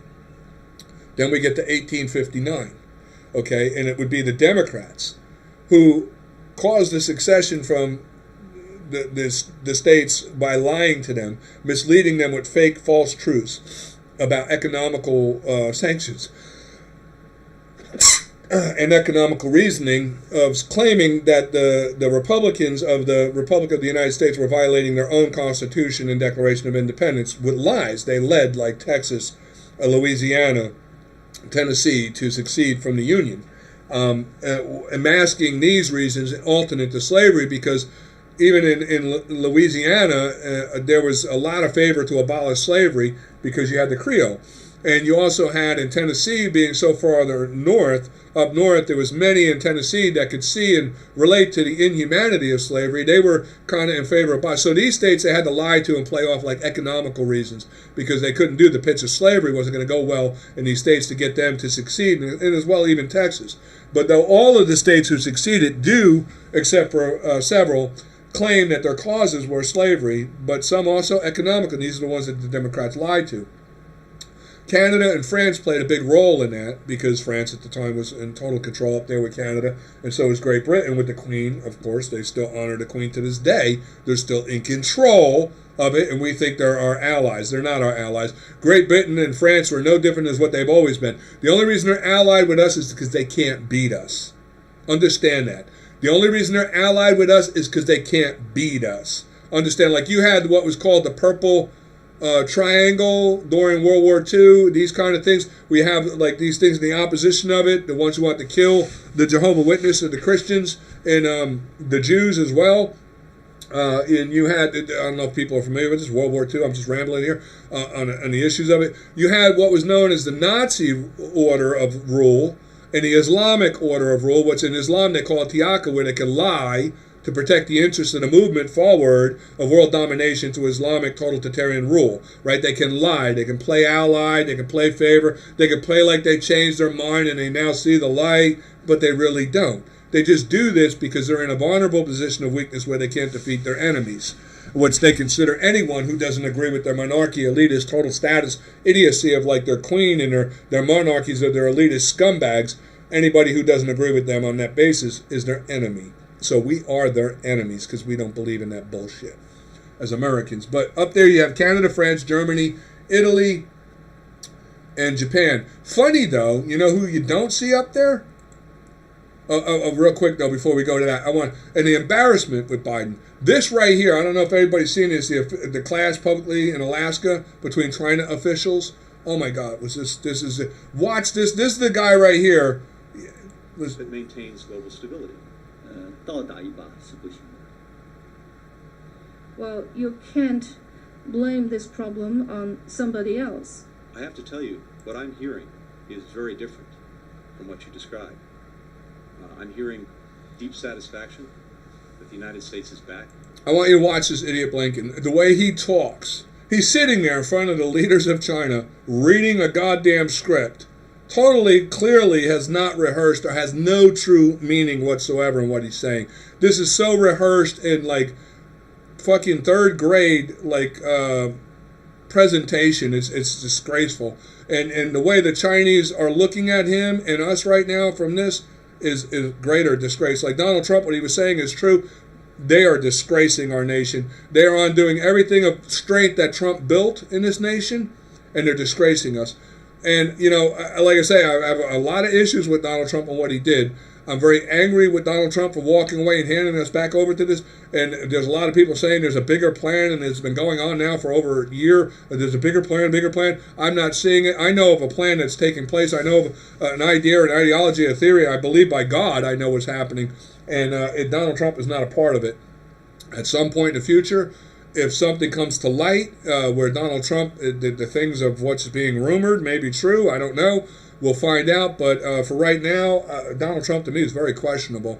And and I don't know. I have nothing sustainable within that of anything that's given me outside of that. The sources are part of everything of the main of what all is. So there could be some truth to it. Me personally, I'm just giving you my personal.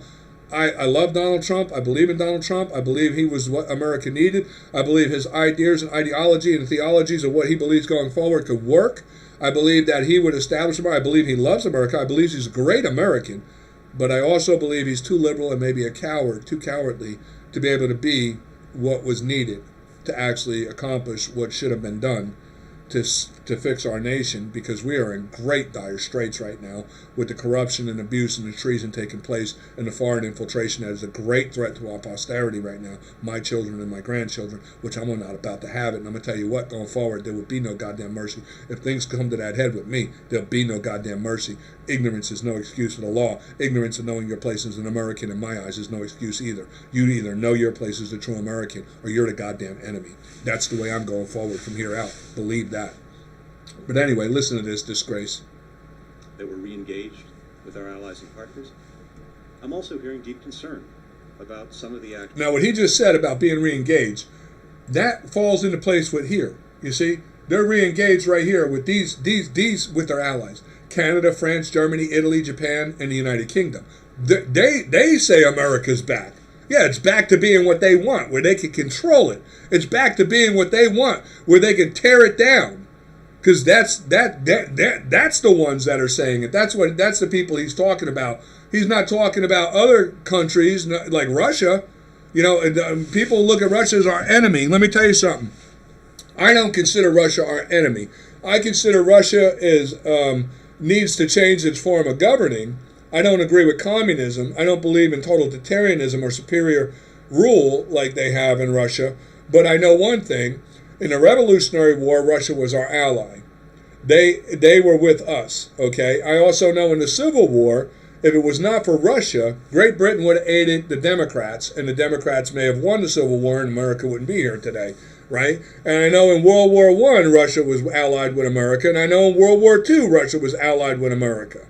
So, you know, Russia has always been, and that's one thing like with Trump, people take out of place what Trump said when he said, you know, the alliance between America and Russia is nationalism, you see? Nationalism. They believe in their national values of a people, as a people. That's one thing that nationalism, we were alliance on, that each nation has its sovereign right to be who it is, as it is. You know, and we've always had that respect that we have a different form of governing But I don't hear the Russian people complaining, so, it is what it is. And if they're not complaining, and the American people are doing a lot of complaining, don't even have an idea how freaking grateful and blessed they are in this country, but there's a lot of freaking worthless, no good scumbags complaining in this country that shouldn't be complaining, especially some of those who are in government and of the elitist status, like unbelievable elitist status, that wouldn't have been possible had America not been here or the opportunities not given you in this great country, like Mark Zuckerberg. What a disgusting, no good, treasonous scumbag traitor you are, you little prick. But anyway, let's finish listening to this guy. 我们把你们想得太好了，我们认为你们会遵守基本的外交礼节。 Well, You can see the insultive nature of the Chinese leader when he's, and I can explain. If I was him and I'm looking at this guy, looking down, reading the script, realizing he probably had this script written by somebody else because obviously he doesn't know it very well. He doesn't even know what the hell he's saying. He's just puppetly reading this script. And it's so self-evident and disgraceful that anybody of reasonable common sense could see that. And I can't blame this guy for being offended. I don't care for China, communism, what have you, but I can't blame this guy for being offended. I would, if I was sitting in his seat too, I'd be like, what the hell is going on? What, you kidding me? Are you kidding me? What a joke. I think we thought too well of the United States. We thought that the U.S. side will follow the necessary diplomatic protocols. 所以我们刚才必须阐明我们的立场。 So for China, it was necessary that we make our position clear. 我现在讲一句，你们没有资格在中国的面前说你们从实力的地位出发同中国谈话。 So let me say here that in front of the Chinese side, the United States does not have the qualification to say that it wants to speak to China from a position of strength. That was disgraceful. That was disgraceful. Now, when we had debates with Trump, the world respected us. That was a slap in the face of such disgraceful disrespect by the Chinese. And I don't blame them. I don't blame them because the Democrats put this puppeted piece of shit up there to sit there like a goddamn college student who was out drinking the night before and came in and they're like, here's what you got to say. What a disgrace. But you know what? They don't really give a damn, and China doesn't give a damn because the true heads of the administration of the Democratic establishment, they're in China's pocket anyway. They don't really care. You see, the world alliance of all world coalitions of totalitarianism, their ally. In the end, there can only be one. They know this. They will cannibalize each other as it goes once they eliminate us. That's the main goal. And since America, we're only 244 years new. People got to realize that. We're 244 years new. When you look at something like China, this is a nation that's been around for has a history goes back 11,000 years. When you look at something like that, is totalitarian Islamic Arabs, they got a history, not Islam. Islam only goes back 1,400 years. But the control of monarchy with demigods and mythical religions of demigods like the pharaohs of Egypt and what have you, with the Arabs and what have you, goes back with the Egyptians and everything, goes back 12,000 years. Okay, these people have been doing what they've been doing and enslaving and controlling humanity for tens of thousands of years. And this is what people got to realize. We're 244 years new. In our 244 years new as the United States of America, the great free republic of this great, wonderful, God-blessed land of which we are, we have had only several world alliances that are true. Only real true alliances that we have ever truly embraced with that of a people who wanted to embrace the American value system of being of Americanism and true republicanism would be the nation of Australia, which took place during World War I. Australia literally verbatim the United States Constitution. They took the United States off, put Australia on, and they adapted our Constitution. They became a true world ally to the United States of America.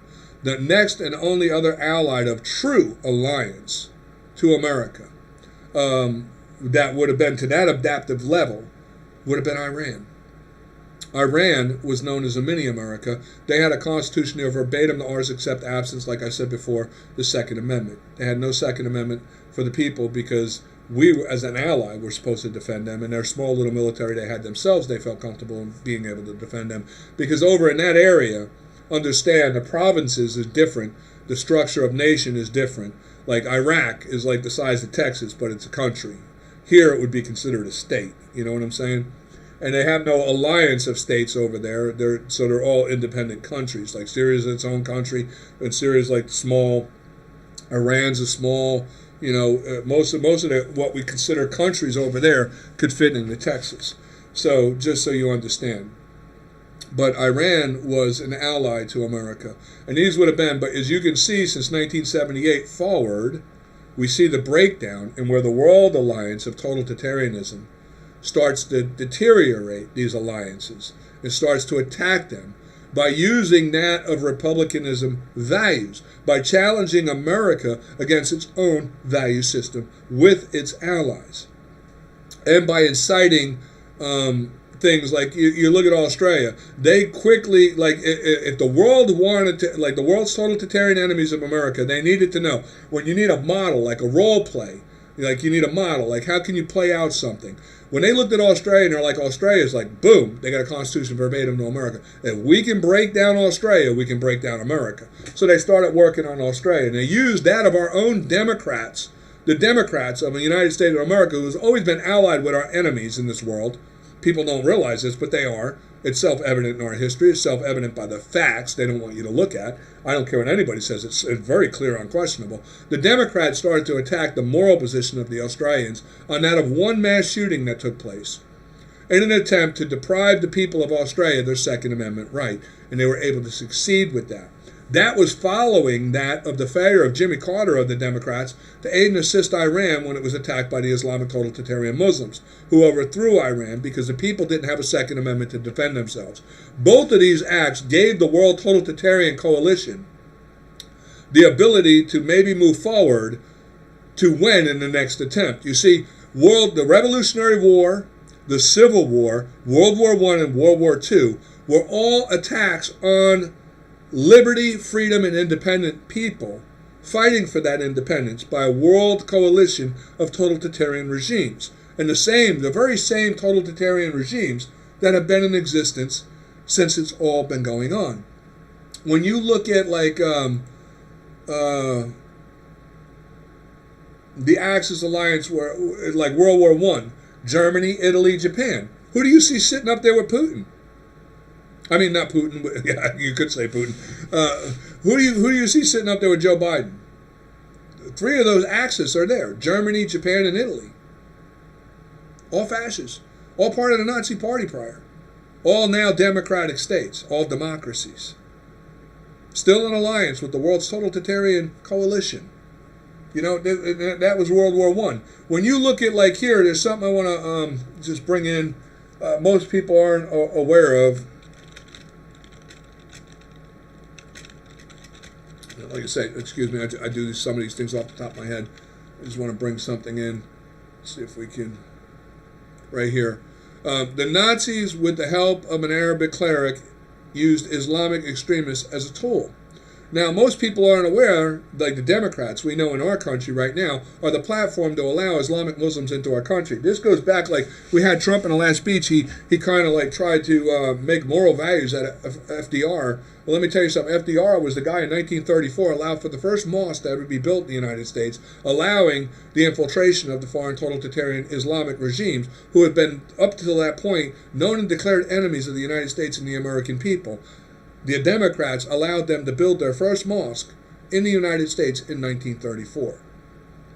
Up until that point, they were forbidden from coming into this country because they were known for who they were.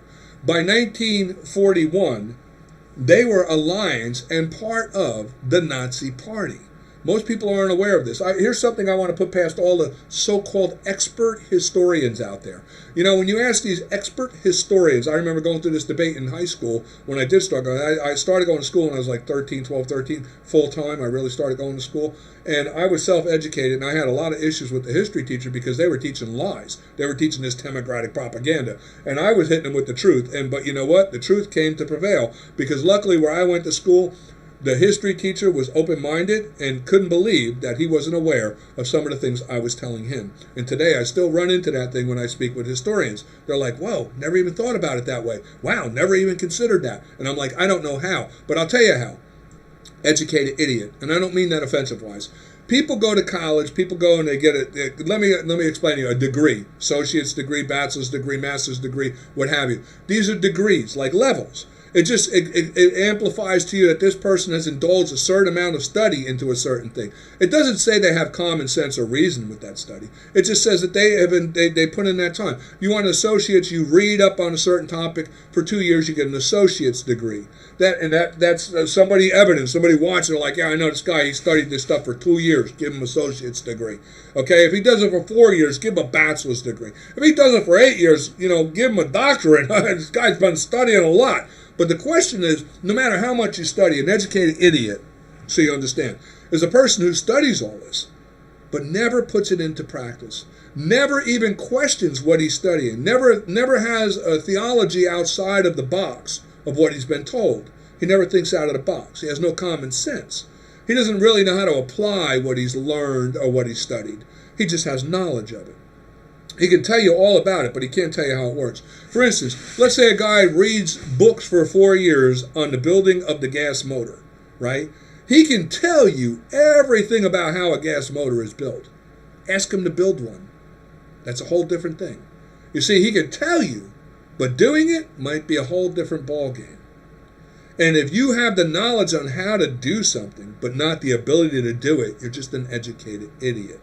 Okay, and that's what we have for a lot of history teachers. You see, they just thrive for the college degree and the status and the position. Oh, I just want to be recognized for being, a college graduate, and they have no, but some do. Some do. Like I got to say, I was blessed in that where I went to school, the history teachers were very open-minded, and they really cared. It wasn't about money, status, position, or recognition. They really cared. Like the one history teacher there was a Vietnam veteran who had very strong American values and principles that I had great respect for. And I'll tell you what, he was very open-minded to the understandings I had and really indulged with me in that understanding. It was like, wow, and he really embraced it. And this was one of them, was the association between the Nazi Party and the Islamic Arabs.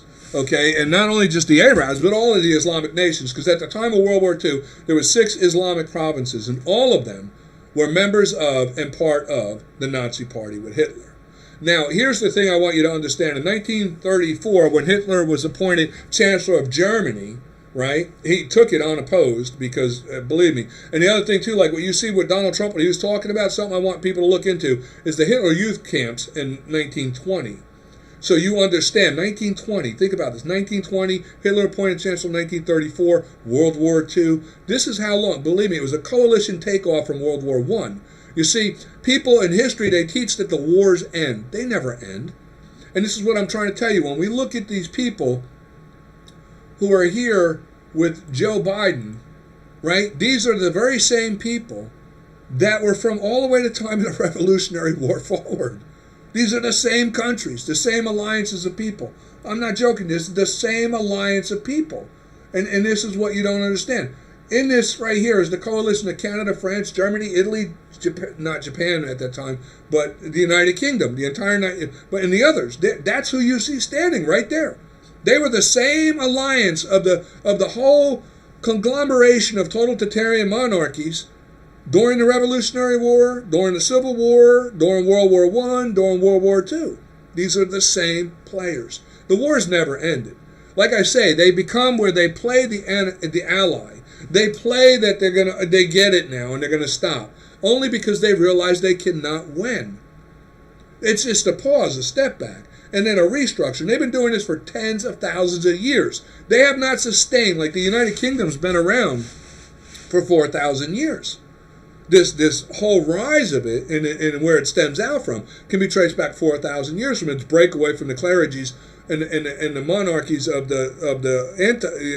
what you call demigods of the Egyptians at the time. Going back, we had that break-off period where you get into like Alexander the Great, things like that. You have these other regimes that are breaking off and rising, Babylonians and what have you, and the different sects as they break up through world history as we see it. What that is like totalitarian rulers within breaking away from their rulers, and this is where you have this great divide of totalitarian dictators around the world, all vying for world control. In the vying of world control, they're all allied against anything opposed to them. even though, and they recognize, and this has been throughout world history, you can see it, they're very aware of it, like the Babylonians, and after Babylon, the rise of the Babylonians were one of the greatest rise of totalitarianism rule that tried to enslave all of humanity ever witnessed in 12 or 13,000 years of written history, we know. There was a point where Babylon literally nearly ruled the world. Okay, and all totalitarian rulers were bowing to them and giving Babylon the elitist of being the head totalitarian over all totalitarian rule in the world, as long as they all got to hold their prestigious monarchy position as kings and queens and demigods themselves, which Babylon had no problem with. Like, as long as you recognize we are the top god, you can all be demigods. That's the way it was going. But, it was the independent nation of Little Cyrus, an independent, free people seeking God-loving, true, one God belief theory man who was like, this is not self-evident by the laws of nature, nature's God, and God doesn't want it this way. And it was Little Cyrus who took down the greatest ruler of Babylon in one day. One of the smallest little provinces of Persia at the time conquered the greatest ruler of all humanity had ever seen in Babylon. But we're getting off track here. But like I'm saying, these were the same players even then as what we're seeing in this circle right here. So just to give you an idea, like I say, America 244 years new. These people have been doing it for tens of thousands of years. They know what they're doing. They didn't get this far and they haven't sustained and maintained power this long without knowing what they're freaking doing and how to do it. It's a time progression. So World War I would lead into the coalition of totalitarians for World War II. And World War II, as I say, when we look here, go back, I'm trying to find where I was. Might have been up here. Yeah, here we go. Okay, so what we have to realize is in World War II, right, like I say, you got Hitler, 1934, becomes Chancellor of Germany, right, takes over Germany, turns it into a socialist state, bankrupts Germany by 1937, 36, right? He's sucked all the money and life out of Germany to the point they're stealing everybody's jewelry and gold, trying to finance his socialist vision, right? So you got a poverty-stricken, like what Venezuela is today or what Greece is today, right? And other allies right now to the Democrats, two of their failed socialist projects that are in progress right now, destroying the lives of millions, and nobody's talking about that on the news neither. What's going on in Greece right now, or Venezuela, with the socialism destruction that's taking place by the Democrats' great socialist idea, right? Nobody wants to talk about that. Freaking jerk-offs, idiots, all of them. But anyway, so you got to ask yourself, how does Hitler, who's just like little tiny Germany, has no wealth, no power, it's a socialist state now, totally bankrupt, everything is in chaos, destroyed, and there's nothing but civil anarchy all over the place inside Germany, right? And where does he get the money to lead a worldwide totalitarian campaign for domination, worldwide domination? Where does he get the money to finance the ability? Where does he get the money for all the research and science and development that he's conducting? Where does he get the money? From nobody else than the Islamic Muslims. Why? Where did they get the money? Oil at the time, gas at the time, and also, too, participation in providing the fuels and what have you for that of the war taking place at the time. And that money that was coming, you see, because the Islamic leaders, in truth, they already have wealth and abundance by controlling their minions, the slaves, the enslaved Muslim people. They have a totalitarian regime which they established 1,400 years on a fake doctrine of a fake religion, to where they now indoctrinate the posterity of that ideology of Islam so ingrained with this fake religion that they are enslaved people. They're willingly bred to be enslaved now, and the parents themselves raise their kids to be willing slaves to the Islamic leaders. So that's their goal, world domination, and them being the Islamic leaders are kings of the world, and that's their pursuit too, world domination under one world order of their control. That's theirs. But you see, there was an alliance. Like I said, there's an alliance between totalitarians. Hitler was in alliance with the Understanding for World Domination. Both the Islamic Muslims and Hitler had visions for exterminating inferior races. The Islamic Muslims wanted to exterminate black people and Jews.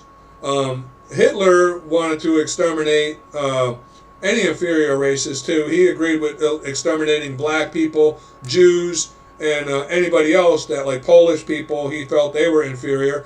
Most of the thoughts of Hitler's Nazism and the Islamic Arabs' views of Poland are where the Polish jokes come from about them being arrogant or stupid people, because they demeaned the Polish people so greatly, the Nazis and the Arabs, that it became like a commonplace analogy of them just being dumb people.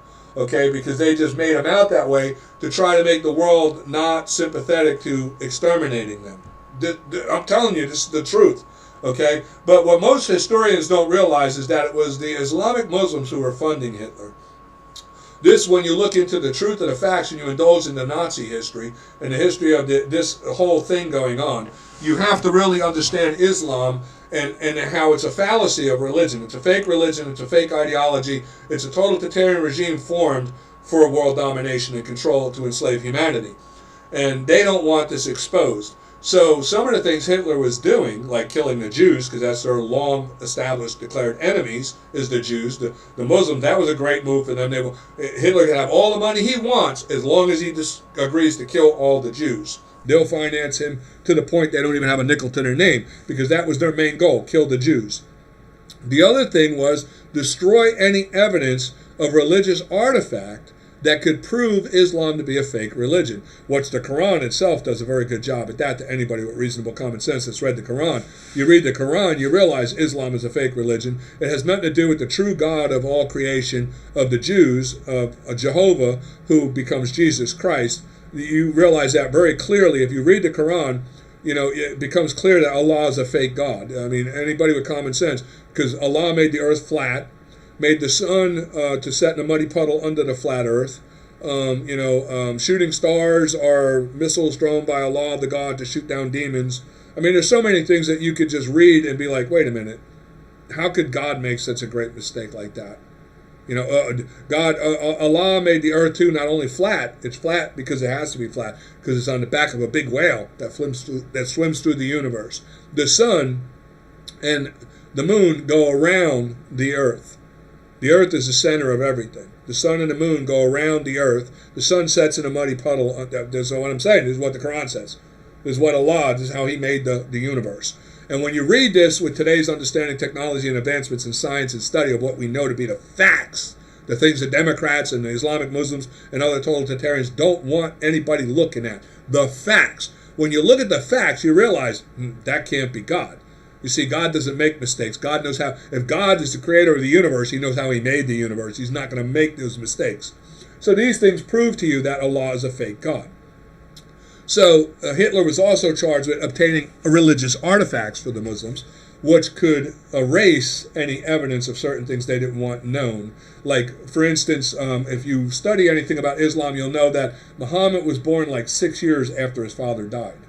There's a little bit of controversy there, though they pit this off to the ignorant of their own minions of Muslims as being like God powerful miracles, right? But no, in truth, what it was Muhammad had taken up with what was known as the desert-dwelling bastards.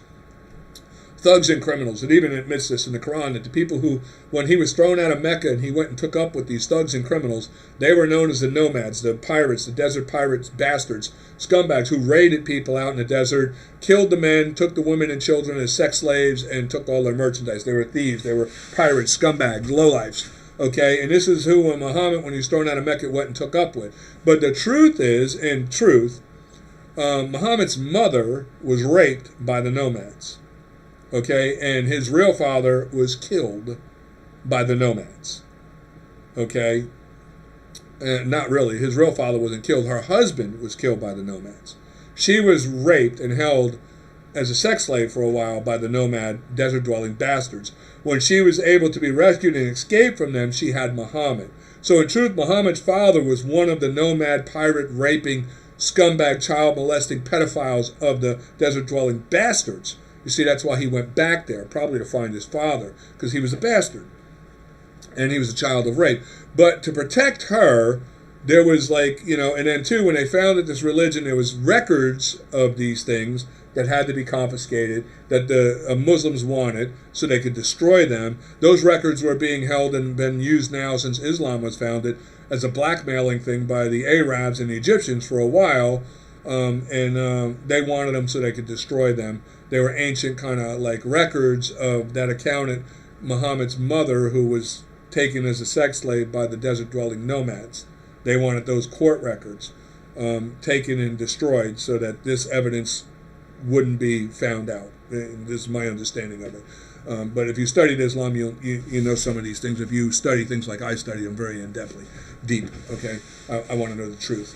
So anyway, my point is that Hitler and the Muslims were allied.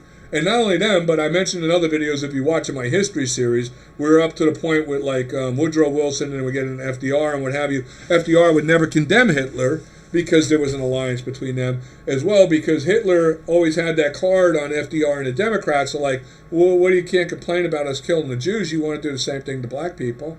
You know, and they were like, yeah, you're right. You know, we do. We're inferior races. And, you know, they were kind of like, well, why not use them as slaves? There was an agreement where FDR and Hitler had conversation. And many of the Democrats were like, you know, the Democrats, mind you, too, like Woodrow Wilson, he supported Margaret Sanger of Planned Parenthood, right, for the goal of exterminating the Negro race.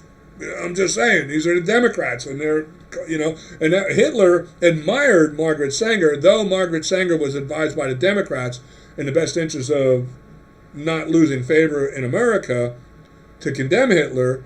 She was very, in truth, which is known by fact of evidence that sits in the archives, flattered by Hitler's comments about her idea for exterminating the Negro race. He thought it was a great idea, and he even presented it to that of the Arabs for a potential application on that of the Jews. The Arab Muslims, right? This is what, I mean, these things are in the archives of history. If you studied history in college and you were told you should question everything, that's what I do. I question everything. I question everything, and I only care what the facts say and the truth is. And I only conclude the truth by facts that are undisputable. Okay? If it's his story or that story, then it stays questionable. Until facts of unquestionable facts can prove it to be the truth, everything is questionable. And when you're studying history and teaching history and you understand the importance of history, that history is what will direct the posterity to sustain its way and its course in life. You see, when you teach American history, you have to teach the truth if you want the truth to maintain. You see, America was not founded on the principles of lies. God would not have made such a great, blessed nation as this. He would have not, before America, when you think of the state of the world, and how primitive it had long been held. You see, and that's the goal. Like when you look at the Islamic states today, they deprived the Islamic Muslims who are raised in these Islamic states. It's not like America. They don't have libraries where they can go and read openly whatever they want. They don't have internet where they can access anything they want. Everything is restricted and controlled to what content they can and cannot see. And they're only allowed to learn and have knowledge of certain things. And they believe it. You know, Islamic Muslims out of Arabia, Iran, Iraq, certain that are actual in-depth, truly bred and raised under true Islamic tenets of the Islamic controlled areas. They think Americans are stupid because we believe the world is round. I'm not joking you. They really think that we are so stupid. And their teachers teach them, you know, that how stupid and ignorant we are, that we don't know the truth of their Allah, and that the earth is flat, and that the sun sets in a muddy puddle, and that the earth is the center, and that we are so stupid. And they teach what I'm telling you. They teach that we're indoctrinated with these lies. And they believe that, you see. And this is what the world's totalitarian regimes, dictators, and elitist scumbags like Democrats, this is how they want to control things. And they understand this principle of what, if you see what I'm saying, how they teach their truth. And if they can prevent you from knowing the facts, generations will eventually of the posterity grow to believe that truth only. Because that's the only truth they know. They have no facts to questioning it. And they've been bred and indoctrinated never to question it. So their loyalty lies to that truth. And anybody who does, they view as being inferior to them and should be killed. Right? That's pretty much when you look at it, they'll kill you. If you go over, if I was to go in an Islamic state, believe me, they'd kill me. They'd cut my head off in a heartbeat. Because I would be over there telling them, and they'd be like, that's not allowed. If I was to speak like this right now in the streets of Arabia, I would be arrested and beheaded. If I was to talk, if I was to go and say what I'm saying right now on the streets of Arabia, I'm not joking you, by the Islamic law of Sharia, I would be imprisoned and executed by beheading. in public, to make an example of what happens to somebody who questions Islam. That's a fact. That's not a statement of my opinion. It's a fact. Same thing would happen in Iran. They would cut my freaking head off for telling the truth. The same thing of what the Democrats are doing right now. The same thing what Mark Zuckerberg did to me on Facebook by deleting my account. They are cutting off my ability to tell the truth. And the truth is really all I care about. So that's what I've been sharing with you is the truth. But like I say, I just wanted to touch on these things. Going back, reflecting over what we discussed. I don't agree with what's taking place right now. I don't agree with I think the authorities, if there was any integrity of Americanism in any of the authorities of the FBI, the police, state police, county police, or even city police of Washington, D.C., they would recognize and acknowledge that this was a massive movement by American people. And that this is a movement undeniable by the government that is, because they tell you about what happened on January 6th in Washington, D.C. But nobody's ever talking about the fact that multiple state capitals at the same time across the nation were being seized by state militia. Yeah, they're not telling you about that, right? They just keep talking about this. And in that recognition, I think state authorities, you should realize and that, what's really going on here. And so we're about to end this now, and I'm just going to really lead off with this right here to the authorities. There's a lot of one thing I want to say, there's a lot of good law enforcement guys out there, but they're leaving the forces in groves because they're not going to take part. They're going to be like that one cop who made it clear that he took an oath to the Constitution and he's not going to violate the constitutional rights of the American people no matter what. And they know that if they express that, they're going to be fired, so they're just seeking out alternate career opportunities right now. And many of them are positioning for that. There's a grace and time being given for that, for the true Americans to separate themselves. For what, sadly, in the future, there's going to be casualties of what potentially could have been true Americans, but ignorance will be bliss and cause them to be recognized as what they are, enemies. So I would advise anyone who's in law enforcement, sheriff, state police, county, sheriff, city police, whatever branch, and as well military right now, because it's our understanding. So American people need to understand, like what Donald Trump mentioned too about military indoctrination is taking place too with the critical racial theory, which is another divisive means of causing chaos and anarchy in America between racial issues, as if really there's any truth to it. The only racists in this country that ever existed were the Democrats. Amazing right now how they're leading the role and supposedly the moral high ground when they're Ku Klux Klan, the Red Jackets, the terrorist organization that's been in this country, are the enemies within since the founding of our nation. But yet they're trying to play the moral high ground, and they have many, many millions of people in America who are indoctrinated through their indoctrination stations, is what Trump calls them, is our education systems that are failing greatly. And as well, like I say, I would say to all LEO, read that Constitution. It's really not that big. Here it is. Look at how thin. My granddaughter knows it. Hell, my little 5-year-old grandson's learning it. But that's it right there. That's it. That's it. That right there is the Declaration of Independence and the whole Constitution all in one. This little tiny book. Little tiny book. That's all it is. You don't have to know the whole thing. I would recommend reading the whole thing, but you don't have to know the whole things. But I would recommend that you should at least never forget, in the Declaration of Independence, you should know the primable cause. You should know that to memory. I was told that as a kid. You should know that to memory, the primable cause of the Declaration of Independence. You should know it to memory, because it is what embodies the principles and values of being an American. And if you say you have American principles and values, you should know the preamble of the Declaration of Independence, which establishes those values. And if you don't, you're an idiot. You can't really call yourself an American. This is what I was told as a kid by World War II veterans, Vietnam veterans who took America serious. This is what I was told by Harry, the cop, who was the beat cop, who walked Springfield Avenue in Newark, New Jersey when I was a kid. He agreed with that. And it amazed me because those guys, they could recite the preamble of the Declaration of Independence. They could frickin' recite it. They didn't need to read it. And I can recite it because you know what? I was told that. And since I was a little kid, I I was like them. I had to be like them. I had to be able to, and it was days, believe me, I go in, like, I tell you, it's a true story. I think back and I say to myself, boy, I miss that America. Oh, I miss it. I was so proud as a kid to be an American. I still am.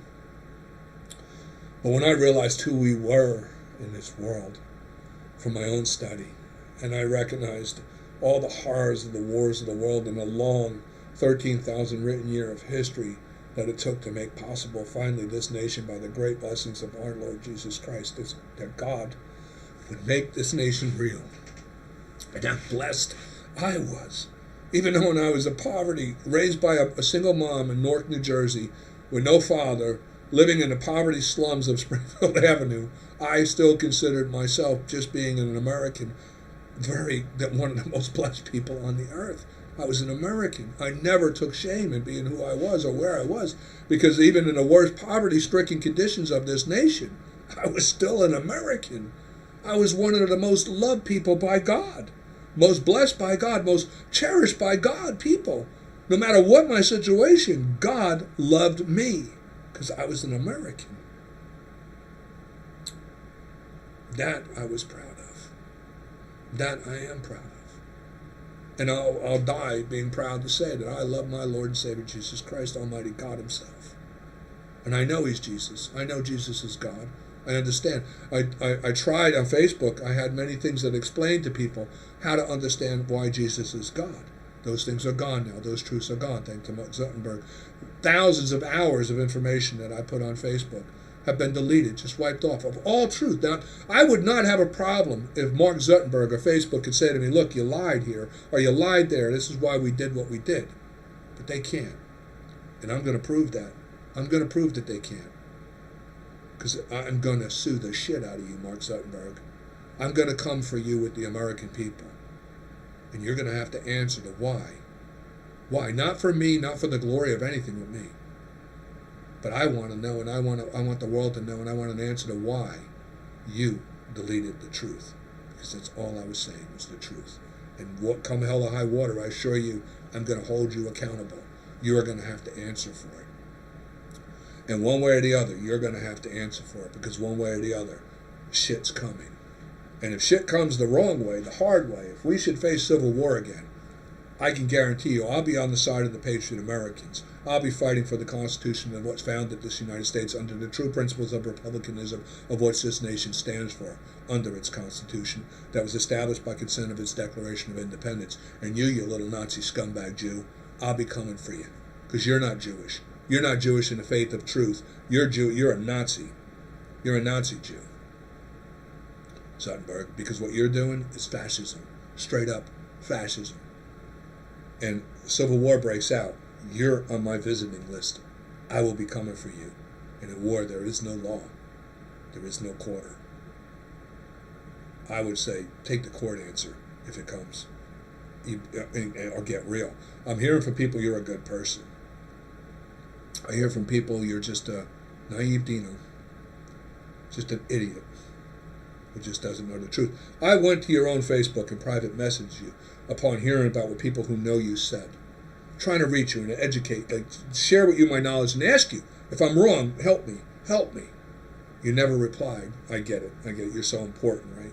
You don't have time for a little piece of shit like me. I'll tell you what, one way or the other, the future's coming in a direction. If I was you today, you don't want to come to a point where you find out you should have took that time. Because I can assure you, one way or the other, things are coming. I would take that time. But with that, I'm going to leave off. Everybody have a great day.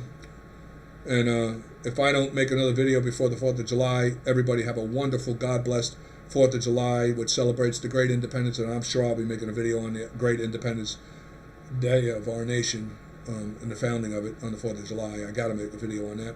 So, but I'm looking forward to that. And God bless America. God bless every true American. God bless all true Americans in our government. And God bless all true, upstanding, constitutional LEO officers of our nation and all of our military men and women who truly understand their place as Americans. Understand this to all in authority. Ignorance of the law is no excuse. Ignorance of knowing your place as an American is no excuse either. If you don't know your place as an American on the Constitution, the values, and the principles of the consenting to authority of the Declaration of Independence, you should not be in any position of authority. And if you take that position of authority for the intent to abuse it, you're an enemy. You're an enemy deserving of what's coming for you. You're a coward piece of shit. Have a great day. God bless America. God bless every true American. I'll see you next time.